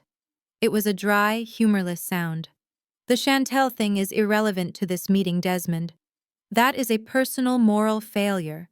This is business. And in business, when you cannot pay your debts, the creditor has the right to seize assets." I picked up the document on top of the pile and slid it down the long mahogany table. It spun across the polished surface and came to a stop right in front of Genevieve. "This is a notice of default and immediate foreclosure," I said. "You have breached the morality clause of your lending agreement by engaging in public hate speech. You have breached the liquidity clause by having your accounts frozen.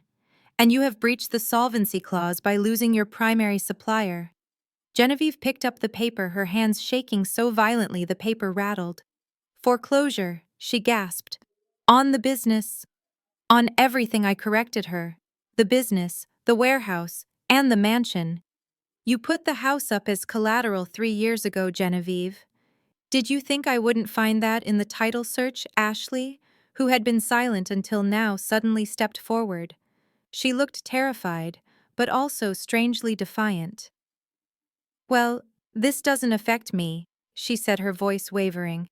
"I am just an in-law. My name isn't on the loans. You can't touch me, Amara. I have my own money. I have my trust fund and my charity work." I stopped looking at Genevieve. I slowly turned my head to look at Ashley. I let a small, predatory smile play on my lips. "Ah, Ashley," I said softly. "I was hoping you would bring that up." I reached into the folder again and pulled out a separate, thinner stack of papers. These were not legal contracts. They were spreadsheets, highlighting in yellow marked specific rows. "You are right, Ashley. Your name isn't on the loan, but your name is all over the ledger for the Vance Family Foundation." Ashley went white. Her defiance evaporated instantly. "I did a forensic audit of the family accounts last night," I said, locking eyes with her. "It is amazing what you can find when you know where to look. You are the treasurer of the charity, right? The charity dedicated to feeding underprivileged children." Ashley took a step back, shaking her head. No. No, you can't. I found $600,000 in wire transfers over the last 2 years. I said, my voice rising slightly, cutting through her denial. Transfers to shell accounts that link directly to your personal credit card. You didn't buy those Hermes bags with your trust fund, Ashley. You bought them with money meant for starving kids. The room gasped. Genevieve turned to look at her daughter-in-law, horror dawning on her face. Even Desmond looked shocked. You stole from the foundation, Desmond whispered. Ashley, are you crazy? That is federal prison. I leaned forward, clasping my hands on the table. Exactly, I said. Embezzlement, wire fraud, tax evasion. I looked at Ashley, who was now trembling, tears streaming down her face behind her sunglasses. So, Ashley, I said, you asked if I knew about your Hermes bags. I do. And I also know the phone number for the FBI Financial Crimes Division. In fact, Marcus is holding the line for me right now in the outer office. I picked up the phone receiver on the desk and held it out toward her. Do you want to say hello? Or should I tell them to come pick you up in the lobby? Genevieve Vance was cornered, but like a rat trapped in a kitchen, she was still trying to bite. She slammed her hand down on the mahogany table, her breathing ragged and shallow. She looked at the foreclosure notice I had slid toward her, then looked back at me with a mixture of terror and defiance. You cannot do this, Amara, she spat, her voice trembling. You can take the house. You can take the warehouse. But you cannot shut down the restaurants. Vance Bistro is an institution in this city. It is a cash cow. It generates $50,000 a week in revenue. If you foreclose on the business, you are killing a golden goose. No judge will allow you to seize a fully operational, profitable business just because of a missed payment deadline. We have cash flow. We can set up a payment plan. I sat back in my leather chair, steepling my fingers. I watched her struggle. She was clinging to the belief that the restaurants were her safety net. She genuinely believed that as long as the doors were open and customers were eating, she still had power. You are right, Genevieve, I said calmly. Vance Bistro is a profitable machine. Or at least it was until 6 o'clock this morning. But a restaurant is not just a building with tables. A restaurant needs food. And as of today, you don't have any. Genevieve scoffed, waving her hand dismissively. Please, that is just a hiccup. So one supplier dropped us. There are dozens of other vendors in Atlanta. We will have a new truck there by noon. You think you can starve us out? We are the Vances. People line up to do business with us. I checked my diamond watch. It was exactly 9:45. Actually, I said, looking at the heavy double doors of the boardroom. I think the person you need to speak to about that is arriving right now. Genevieve frowned.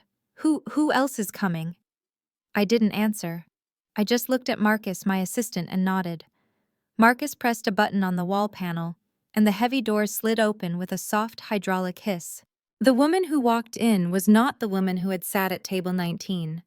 She was not the woman in the ill-fitting Macy's dress and the gray wig. She was a vision of power. My mother Viola stepped into the room wearing a cream-colored Armani pantsuit that fit her like a second skin. Her silver-streaked hair was braided into an intricate regal crown atop her head. She wore a single strand of South Sea pearls that I knew cost more than Genevieve's car. She didn't walk with the shuffle of a tired old woman. She glided across the floor with the stride of a CEO who owns the building. Desmond gasped audibly. Ashley lowered her sunglasses, her mouth falling open. Genevieve squinted, trying to reconcile the image of this elegant titan with the memory of the woman she had mocked. Who is that? Genevieve whispered. My mother stopped next to my chair. She placed a hand on my shoulder, a silent gesture of solidarity, then turned her gaze to the Vance family. She didn't look angry. She looked bored. She looked at them the way a lion looks at a gazelle that isn't even worth the effort of chasing. I believe we have met, Viola said, her voice rich and smooth, filling the acoustic space of the room. Although last time the lighting was quite poor and I was sitting by the kitchen door. Genevieve's eyes widened. Viola. My mother smiled.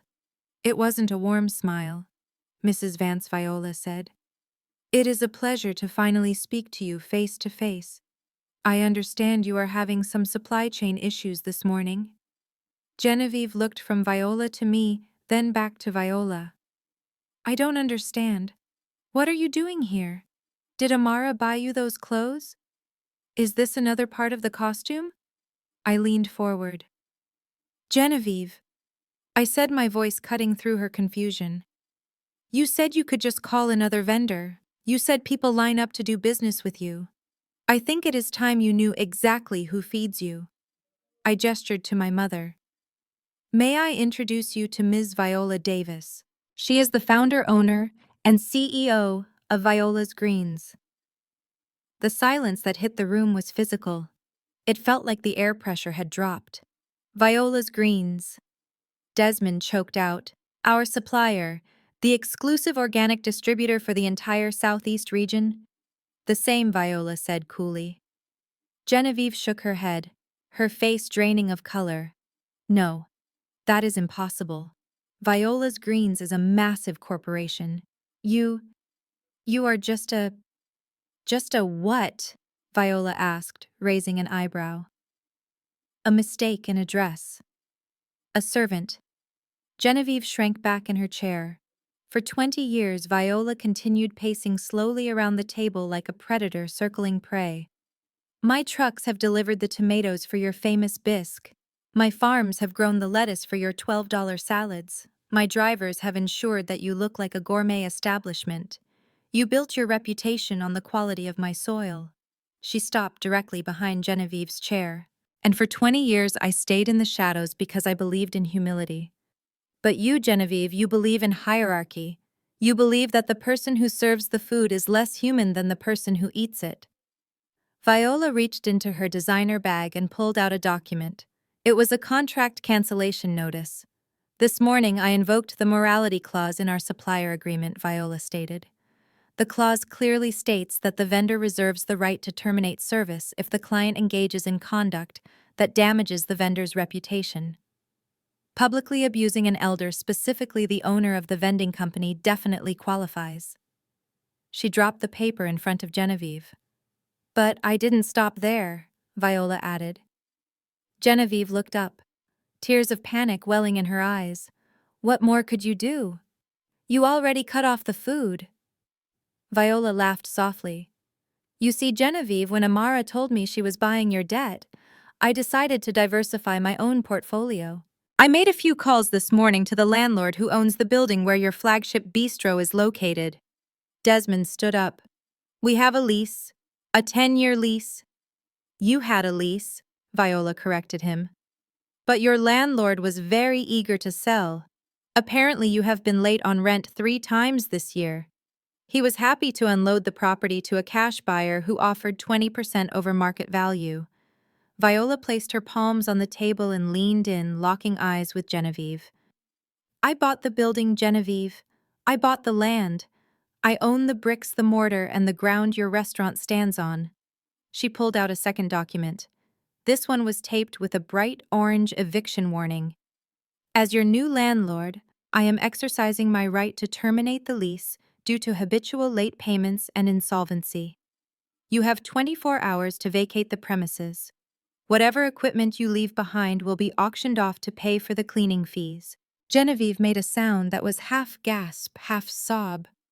Her hands clawed at the edge of the table as if the floor was tilting beneath her. You own the building, Genevieve wheezed. I own the building, Viola confirmed, and I don't rent to people who call me a mistake. Genevieve looked at me. She looked at the foreclosure papers for her home. Then she looked at Viola, the woman she had banished to the kitchen, who now held the deed to her business. The weight of her own arrogance finally crushed her. Her eyes rolled back slightly and her knees gave way. She didn't faint, but she collapsed into the chair, sliding down until her chin hit the mahogany table. Mom Desmond screamed, rushing to her side. Genevieve lay there breathing heavily, staring blankly at the polished wood. She finally understood. She hadn't just insulted her daughter-in-law, She hadn't just insulted a guest. She had looked into the face of the woman who put food on her table and money in her pocket, and she had spit on her. And now the hand that fed her had returned to slap her into oblivion. I watched them scramble to fan her face, Ashley crying in the corner, Desmond shouting for water. I looked at my mother and winked. "We are not done yet," I whispered. Ashley is still standing. Genevieve was still slumped over the mahogany table, gasping for air as the reality of her eviction settled in.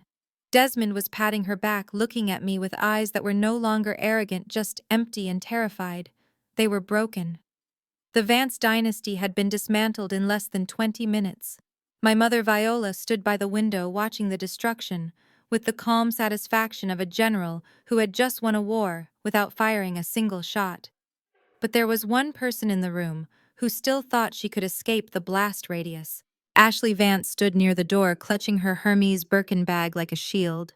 She was edging toward the exit, inching her way backward, while everyone was distracted by Genevieve's collapse. She looked like a rat trying to scurry off a sinking ship before the water hit the upper decks. She probably thought that because her last name was only Vance by marriage, she was immune to the debts of the company.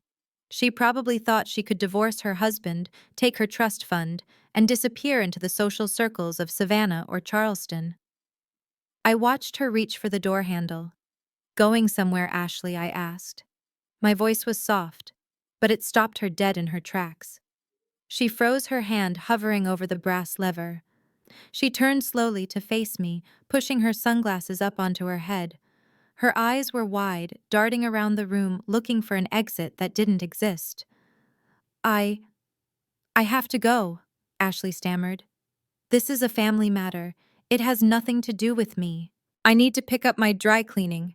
I picked up the phone receiver on the desk again. "Actually, Ashley, I think your dry cleaning can wait. There are some people in the lobby who are very eager to meet you." I pressed a button on the console. "Marcus, send them in." The heavy doors slid open again, but this time it wasn't a business partner or a lawyer who walked through. Two men and a woman entered the room wearing navy blue windbreakers with yellow lettering on the back. They didn't walk with the casual stride of corporate executives. They moved with the heavy, purposeful gait of law enforcement. Ashley let out a small, strangled squeak. "Gentlemen," I said, gesturing toward the blonde woman trembling by the door. "That is Ashley Vance." One of the officers stepped forward. He pulled a folded warrant from his pocket. "Ashley Vance," he announced, his voice flat and professional. "We are with the Georgia Bureau of Investigation Financial Crimes Division. We have a warrant for your arrest." "Arrest!" Ashley shrieked. Her voice cracked, hitting a note so high it hurt my ears. "For what? I haven't done anything." "This is a mistake. My father is a judge. You cannot touch me." The officer ignored her hysteria. He continued reading from the paper. "You are being charged with 6 counts of wire fraud, 4 counts of embezzlement, and 1 count of filing false tax returns. We have evidence that over the last 24 months, you systematically diverted funds from the Vance Family Foundation, a registered 501c3 charity, into offshore accounts controlled by you." Ashley stumbled back, shaking her head violently. "No. That is a lie. That is Amara. She is setting me up. She is the one who hacked the accounts." I stood up and walked around the table. I held up the tablet I had been using. On the screen was a simple flow chart. It showed money leaving the charity account, money donated by good people to feed hungry children, and landing directly in a shell company called AV Consulting. And from there, the money went straight to American Express Saks Fifth Avenue and the dealership where she bought her Range Rover. "I didn't hack anything," Ashley, I said, holding the screen up for Genevieve and Desmond to see. "I just read the bank statements. You were lazy. You used the same IP address for the charity transfers that you used to upload your selfie on Instagram." Genevieve pulled herself up from the table. She looked at the screen. She saw the numbers. $600,000. Money that was supposed to be the family's legacy of giving. Money that was the only tax shelter they had left. You stole from the foundation," Genevieve whispered. Ashley turned to her mother-in-law, her eyes pleading. Mom, please. You know I wouldn't. Amara faked this. Help me call the lawyers. And this was the moment I had been waiting for. The moment when the rats turned on each other. Genevieve looked at the police officers. She looked at the warrant. She looked at the ruin of her own life, the foreclosure, the eviction.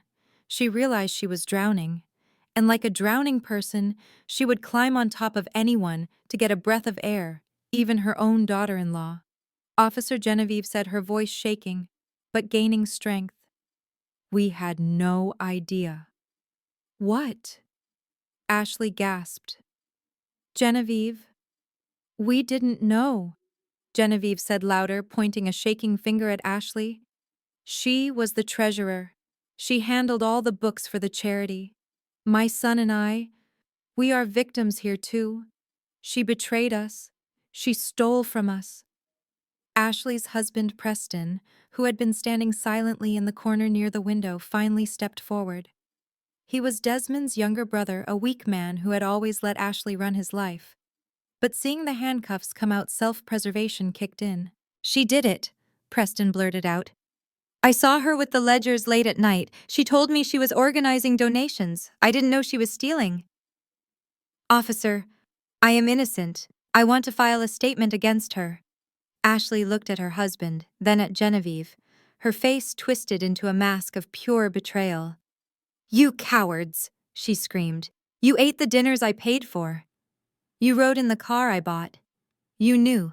You all knew the money was coming from somewhere. That is enough, the officer said. He grabbed Ashley's wrist. She tried to pull away, her fingernails clawing at the air. Don't touch me. Get your hands off me. Do you know who I am? Click. The sound of the handcuffs ratchet locking was the sweetest sound I had heard all morning. It cut through her screaming like a knife. The officer spun her around, securing her hands behind her back. The Hermes bag she loved so much fell to the floor with a heavy thud. Ashley Vance. The woman who had mocked my mother for her clothes was now wearing the ultimate accessory of shame. She looked at me as the officers began to drag her toward the door. Her face was streaked with mascara. Her hair was a mess and the arrogance was completely gone. Amara, she wailed, please tell them to stop. I will apologize. I will do anything. I looked at her, then I looked down at my mother. Viola was watching the scene with a blank expression, sipping a glass of water Marcus had brought her. I walked over to Ashley. I leaned in close, so close I could smell the expensive perfume that she had bought with stolen money. You want to apologize? I asked. Yes. Yes. I am sorry. I am so sorry. I nodded slowly. Save it for the judge, Ashley. I hear the cafeteria food in federal prison is terrible. Maybe you will finally learn what it feels like to be hungry. The officers pushed her through the doors. Her screams echoed down the hallway, getting fainter and fainter, until the elevator doors dinged shut, silencing her. Get your hands off me. You are making a mistake. My family will destroy you. You are all cowards. The silence returned to the boardroom. But it was a different kind of silence now. It was the silence of a graveyard. I turned back to the table. Genevieve and Desmond were staring at the door where Ashley had just been dragged out. They were alone. Their money was gone. Their business was gone. Their home was gone. And now their family was gone. They had thrown Ashley to the wolves to save themselves, but they didn't realize that they were still trapped in the den with the alpha. I walked back to the head of the table and sat down. I smoothed the lapel of my blue suit. Well, I said, looking at the shell-shocked survivors. Now that the criminal element has been removed, let's discuss your exit strategy, because you still have 23 hours to get out of my building. The heavy oak doors clicked shut, silencing Ashley's screams as the officers dragged her away. The room fell into a stillness that felt heavier than the noise. I turned my chair slowly back to the table where Desmond and Genevieve remained. They were the survivors of the initial blast, but looking at them, I knew the fallout was going to be far worse than the explosion. Desmond was staring at the empty doorway, his face pale and slick with sweat. He slowly turned his gaze toward me, and for the first time in 5 years I saw him clearly. He wasn't a prince. He wasn't a partner. He was a frightened little boy in a suit he couldn't afford. Desmond slid out of his chair. He didn't stand up to fight. He sank down. He lowered himself onto the polished hardwood floor, disregarding the sharp crease in his trousers, and crawled on his knees toward me.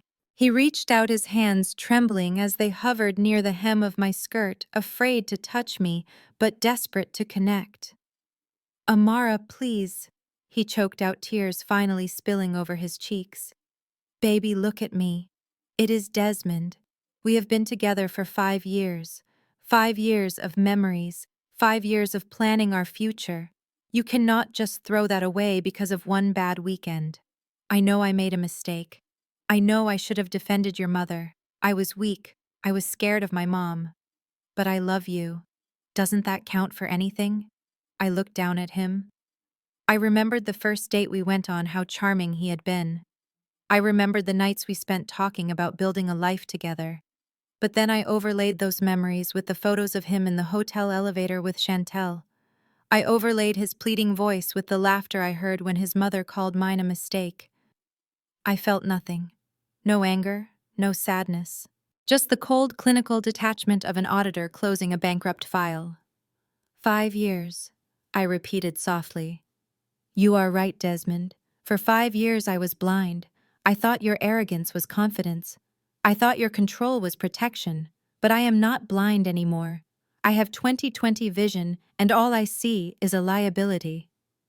I swiveled my chair toward Marcus. Marcus, bring me the personnel file for the Director of Marketing at Vance Media Group.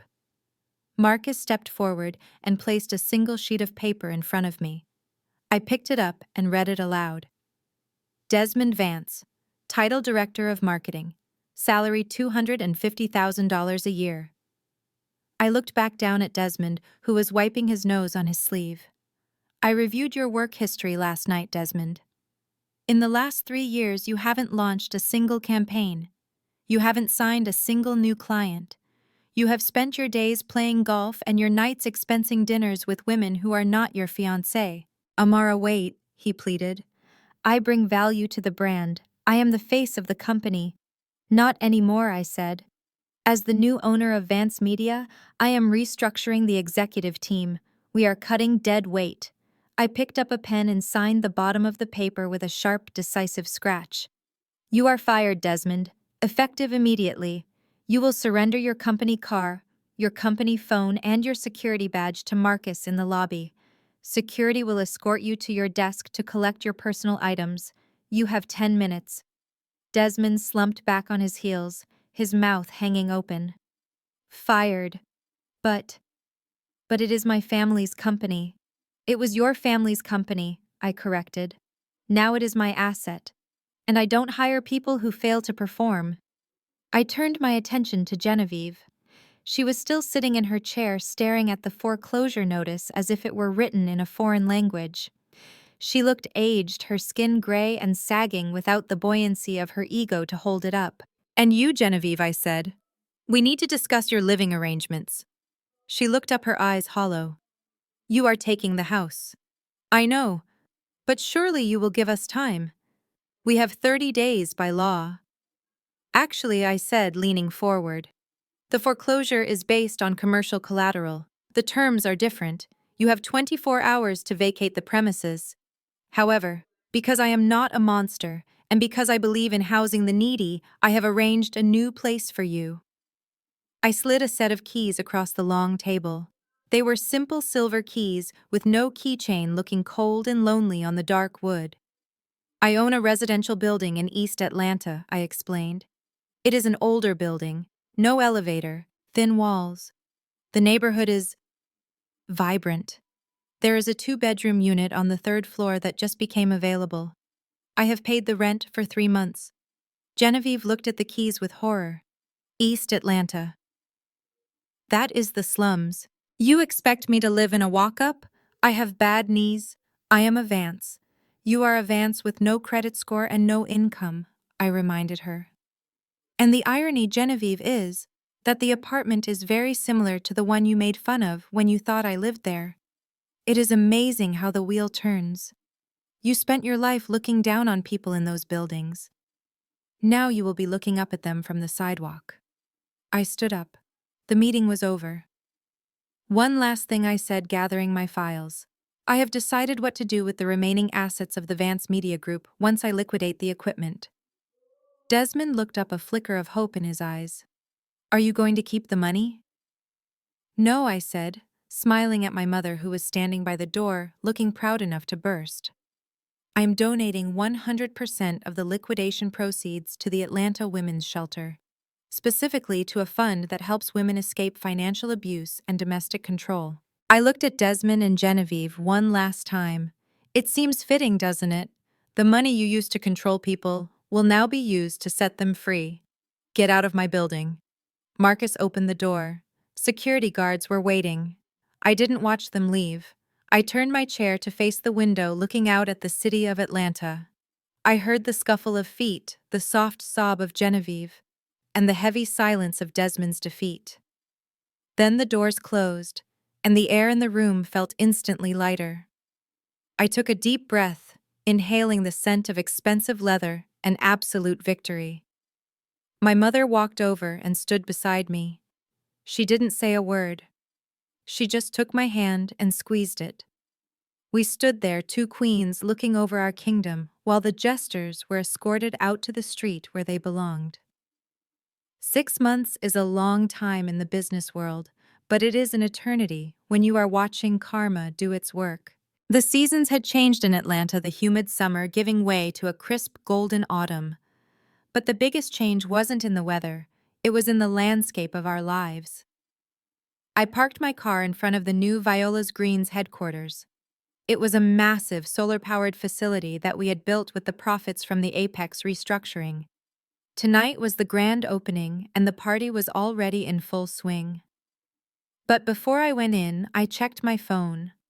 I had a Google alert set up for the name Vance, a little guilty pleasure I allowed myself once a week. The update on Ashley Vance had come through that morning. Her trial date had been set. Her lawyers were trying to plead insanity, claiming the pressure of being a socialite had forced her to steal. The judge wasn't buying it. She was facing 5 to 10 years in federal prison.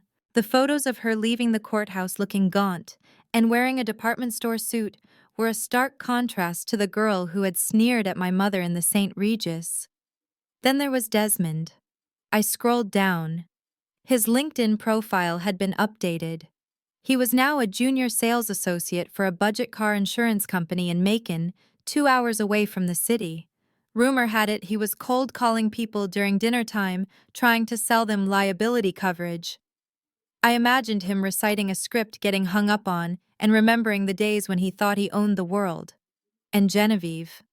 I didn't need a Google alert for her. My assistant Marcus had gone to get his teeth cleaned last week and saw her. She was working the front desk at a dental office in the suburbs. Apparently, she had been reprimanded twice for being rude to patients. She was spending her days filing charts and answering phones, forced to smile at strangers who treated her like the help. She was living the life she had mocked serving others to survive. I locked my phone and stepped out of the car. The evening air was filled with the sound of jazz music and laughter. Real laughter. I walked into the garden of the new headquarters. It was beautiful. String lights twinkled in the oak trees. Tables were piled high with fresh organic food, the bounty of my mother's hard work. There were no politicians here looking for favors. There were no social climbers looking for a photo op. The guests were farmers, chefs, teachers, and friends who had stood by us when we had nothing. Amara. I turned to see my mother holding 2 glasses of champagne. She looked radiant. She was wearing a vibrant blue dress, her hair loose and natural, her face glowing with a happiness that no amount of money could buy. She handed me a glass. To the new building, she said, clinking her glass against mine. To the new building, I replied. And to the old baggage we left behind. We walked through the crowd, stopping to hug people we actually loved. I felt a tap on my shoulder. It was Mrs. Higgins, my old neighbor from the Decoy apartment complex. She was wearing her Sunday best and eating a plate of ribs. "Baby girl," she said, pulling me into a bone-crushing hug. "I saw the news about your ex-husband's family. Serve them right. God don't like ugly. And he sure ain't fond of arrogant. I laughed, hugging her back. You are right, Mrs. Higgins. Later that night, as the band slowed down and the stars came out, my mother tapped a spoon against her glass. The crowd hushed naturally, not out of fear, but out of respect. I want to make a toast, Viola said, looking at me with tears in her eyes. 6 months ago, my daughter stood up in a room full of people and saved my dignity. She canceled a wedding to save her soul. And she taught me that silence is not always a virtue. Sometimes you have to roar. She raised her glass high. They called her a mistake. They called me a mistake. But looking around tonight at this business we built, at this family we chose, I think we are the best mistake that ever happened to this city. I stepped forward, taking the microphone. I looked at the sea of warm, supportive faces. I thought about the white Vera Wang dress hanging in the back of my closet, still wrapped in plastic. Thank you, Mom, I said. And I want to say one thing about that day. I used to regret buying that expensive wedding dress. I used to think it was a waste of money. But I realized something. That dress wasn't a waste. It was a filter. It filtered out the lies. It filtered out the fake love. And it filtered out the people who didn't deserve a seat at our table. I raised my glass. So here is to the mistakes in dresses. May they always be expensive, may they always be bold, and may they always know when to walk away. Cheers, the crowd roared. I took a sip of champagne. It tasted like freedom. I put my arm around my mother, and we stood there laughing under the Atlanta stars. The Vance family had wanted to watch a show. Well, they missed the best part. The finale wasn't a tragedy, it was a triumph. And the best revenge wasn't destroying them. It was living a life so full, so rich, and so authentic that we forgot they even existed. This story reminds us that true wealth is never defined by designer labels or zip codes, but by the integrity we carry when no one is watching. The Vance family proved that you can be draped in diamonds, yet remain morally bankrupt. Amara's wedding dress wasn't a wasted expense. It was a necessary filter that strained out the toxic people who only loved her facade, not her soul. Never apologize for cutting ties with those who disrespect your roots. Your dignity is the only asset that never depreciates, and standing up for yourself is the ultimate luxury. Have you ever had to choose your dignity over a relationship? I would love to hear your story in the comments below.